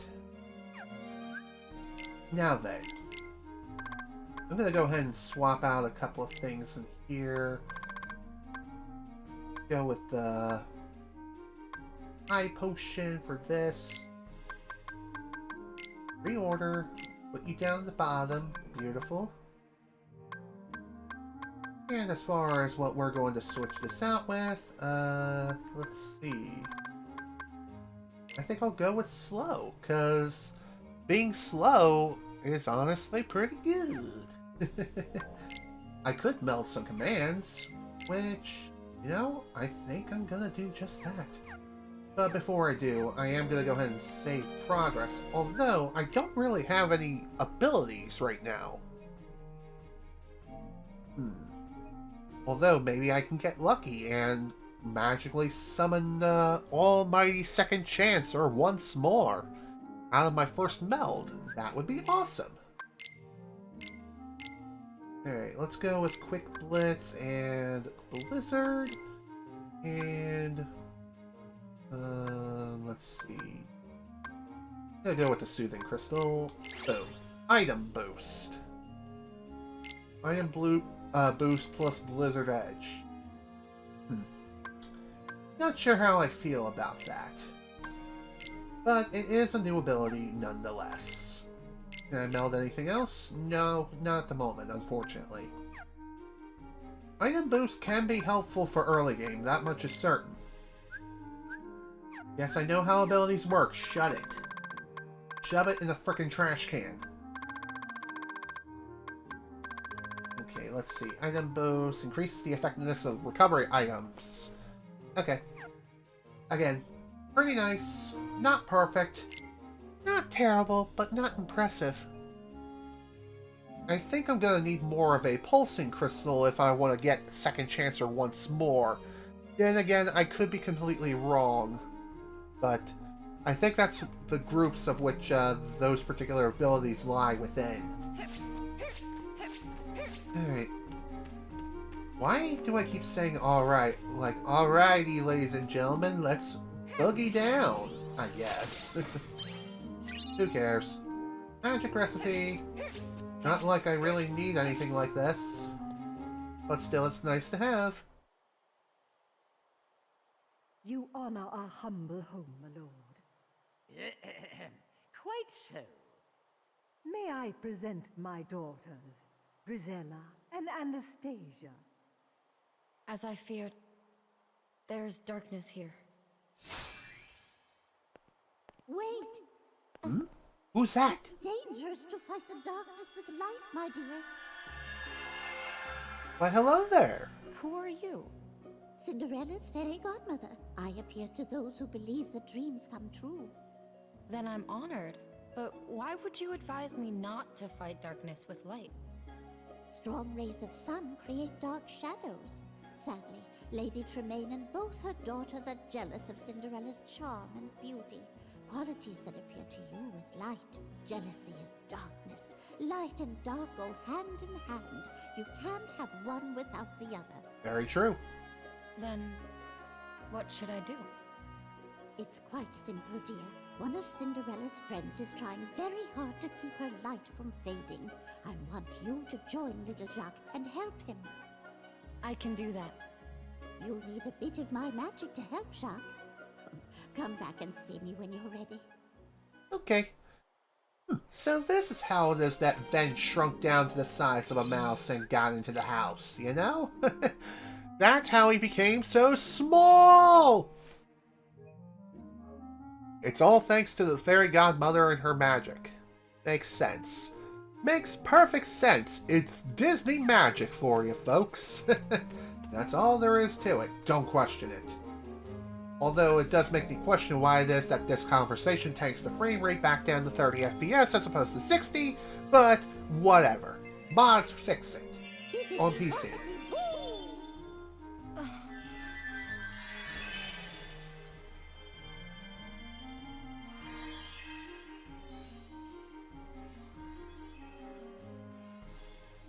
And into the house we go. The House of Horrors, I guess. I guess Aqua gets to view the entire map. So that's nice. Where are you going with that key, Jacques? What's going on? Are you okay? Flinderelli, step muddy like her in a run. Gotta let her out. Gotta save Flinderelli. How about we work together? Zuck. Oh, that sounds like Ben Vans. You ever meet a Ben? Why, yes. I'm Aqua. But tell me how you know about Ven. Us a friend. Good friend. Van help a Jack fix a Flinderelli to rest. And where is he now? Looking for friend. Other friend. I see. And I have a pretty good idea which friend he's looking for. You must have just missed Terra. I can't understand why. Hmm? It always fit perfectly before. Quite enough of this. The next young lady, please. Oh no, hear that? Donna Flurry, Flinderelli gotta try that flipper. How do you know about the slipper thing? Come on, Flurry. Were you secretly spying on her? Oh, hello! No. I said Donna Flurry. Don't worry, we got you. It's alright. Leave this to me. Jack, don't lose that key. Although, that begs the question. The keyblade can technically unlock any door. So, why do we need to protect Jacques and his, and his key? Like, why do we need to do this? You know, it's kind of pointless. It's kind of dumb and redundant, you know? But then again, you are trying to keep the world order and stuff like that, so... If you suddenly use something like this mystical key that can unlock any door, versus this other key that is just sitting around, that's gonna raise some questions and some eyebrows and being like, What the heck is going on here? How is it that you can unlock this door? I mean, we clearly do not have a key ourselves, you know? I'm just saying. Gotta keep the world order and protect the world border. I'm just saying. If we don't protect the world border, then we're gonna have some problems. And we're also gonna be raising some serious questions. Oh dear. God damn it. Well, note to self, don't leave his side. That should be obvious. Let's also not forget hard work and dedication. I apologize for not getting to that comment until just now. But yes, I do have to agree with you there. Believing is not enough. You have to work hard. You also have to have your own fair share of determination. You have to be filled with determination as well as belief. Then and only then can you actually make your dreams come true. I did not mean to use my frickin' high potion! Hit the triangle button out of panic thinking that it was a different command. Although that makes me wonder, why is it that the, bugger. Well, okay, one thing I'm gonna do here is I'm definitely gonna hit continue as opposed to retry, that way I can get my high potion back. Because as I mentioned before, when it comes to, your items and how retry works, you don't get to keep the items of which you've used during your previous attempts if you happen to hit retry. It only stays with you if you select continue.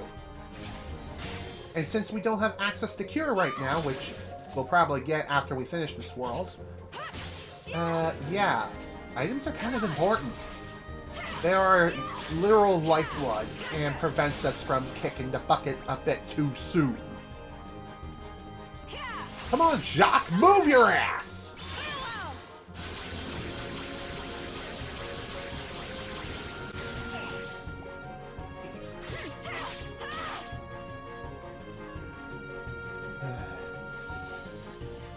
Okay.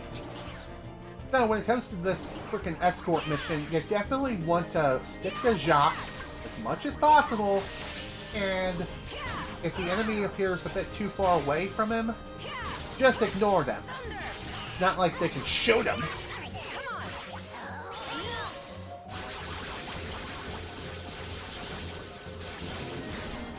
That'll work. Can you get that into the hole, please? Can you please just not stand there like a frickin' idiot? Thank you. Take that!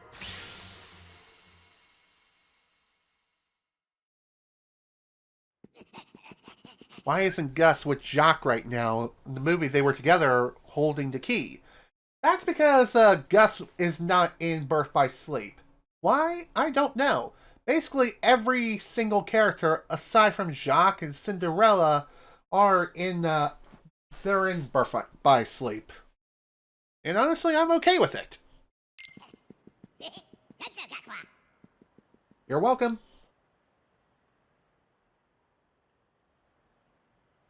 You're the only ladies here? There's no one else, Your Grace. Come on, hurry, Jack.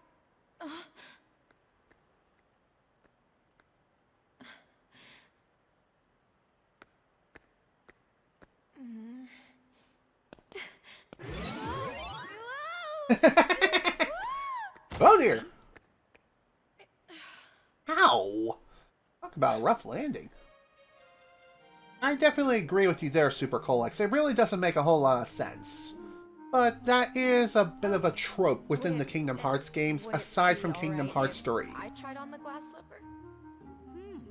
I met you at the palace. Unfortunately, you are not the young lady the prince is looking for.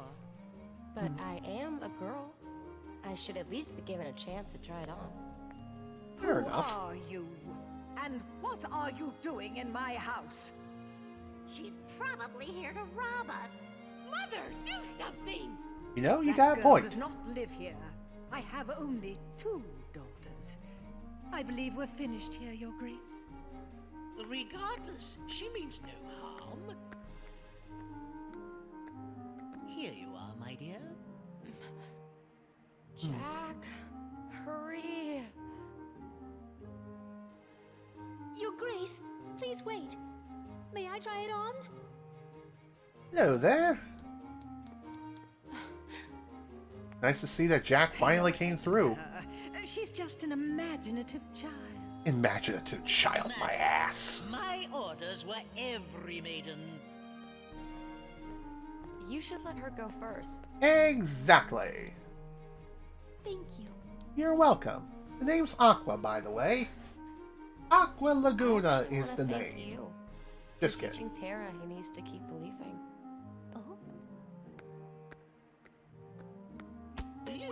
Oh dear.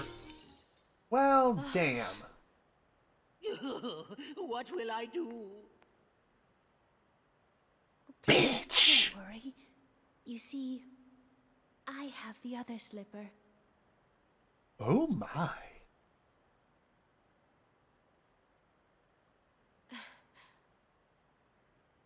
It really does make you wonder, how is it that the glass slipper didn't just vanish along with the rest of her dress?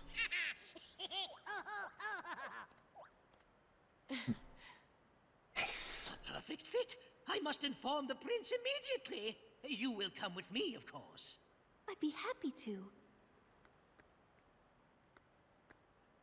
It's not fair. She's a scullery maid. Mother, are you just going to let them leave? No. Cinderella will be put in her place. I'm pretty sure that place is gonna be reserved for you three ladies.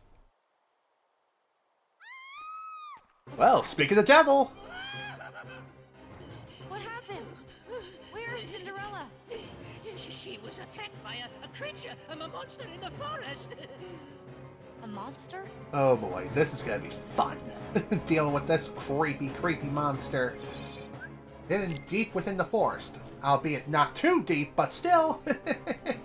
This is gonna be fun under the moonlight, moon. I don't even know. Don't mind me, I'm just an imaginary man.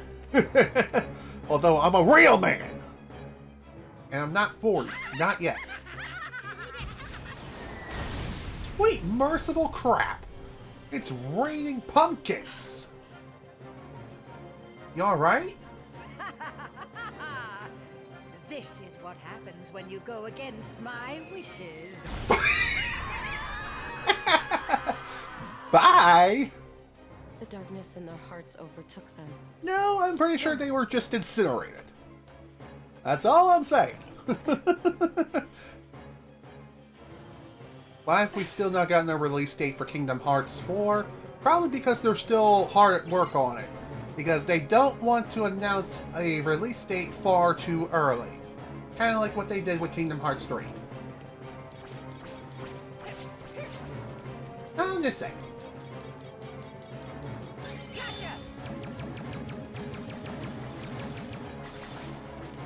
15 hits, and that barely did any damage. That's concerning. I might need to grind for a bit before I can even challenge this thing. But then again, maybe I'll be fine. I forgot to change out Aqua's shot lock command to something far more powerful, but then again, it probably needs to be stronger before I can even think about switching out the commands.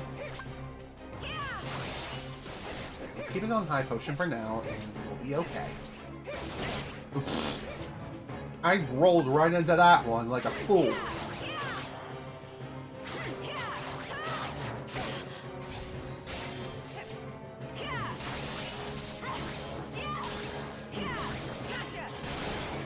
Oh dear.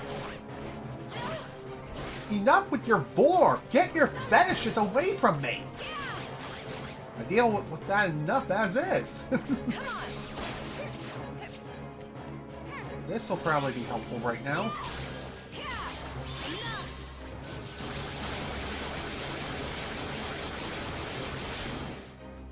I'm surprised that lasted just long enough to not have another case of boar happening again. Okay, not a full shot lock count, but who cares? Still good enough.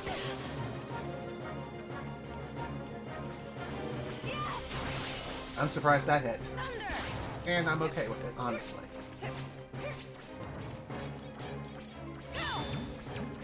You know, this may be okay.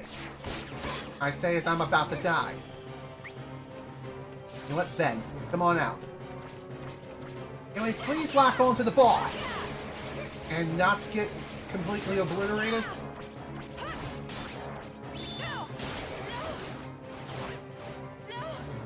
Dude, stop.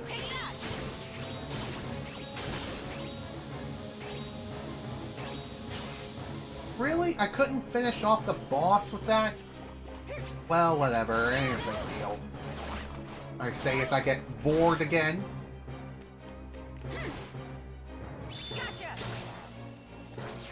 Jeez, man. How much more does this thing need to take before it finally goes down?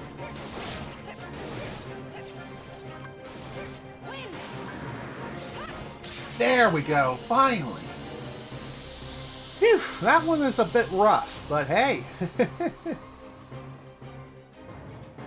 Yeah, definitely agree with you there. We did get a teaser trailer for Kingdom Hearts 4 a couple of years back, but we still don't have a release date for it, which, honestly, I'm okay with it.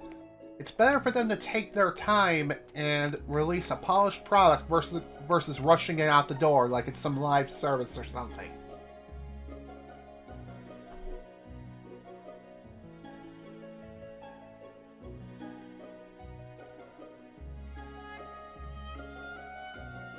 Well, all's well that ends well. Definitely happy to see that.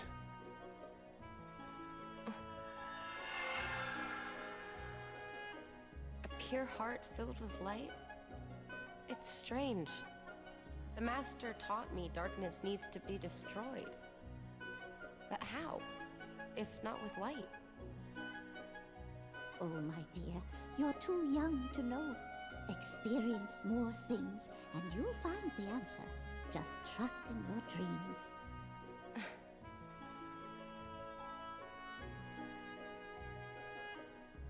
dreams. Perhaps the fairy godmother has a point there, and honestly, I do honestly believe she does. But, anywho, new D-Link, new keyblade, now we can go. And, like I mentioned earlier, I am going to go ahead and call this a session. We did end up going overtime here today because we needed to get a lot done within a short period of time.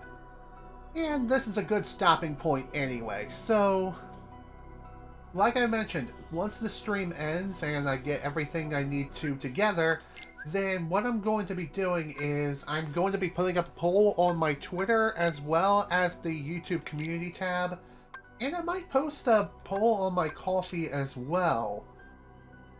Alright, I'll go with this for right now. And as far as this poll is concerned, this poll is going to be who is going to be taking on the post-game content. Is it going to be Aqua? Do you want me to take it on as Ven? Or do you hate my soul and hate my guts and want me to do them all as Terra? Or do you want me to use all three characters, more or less in the way of mixing and matching, having Terra fight one person, having Aqua fight another person, and so on and so forth. Something to that extent. Basically, a mix of the three. Not playing as all three characters, because that would be overkill.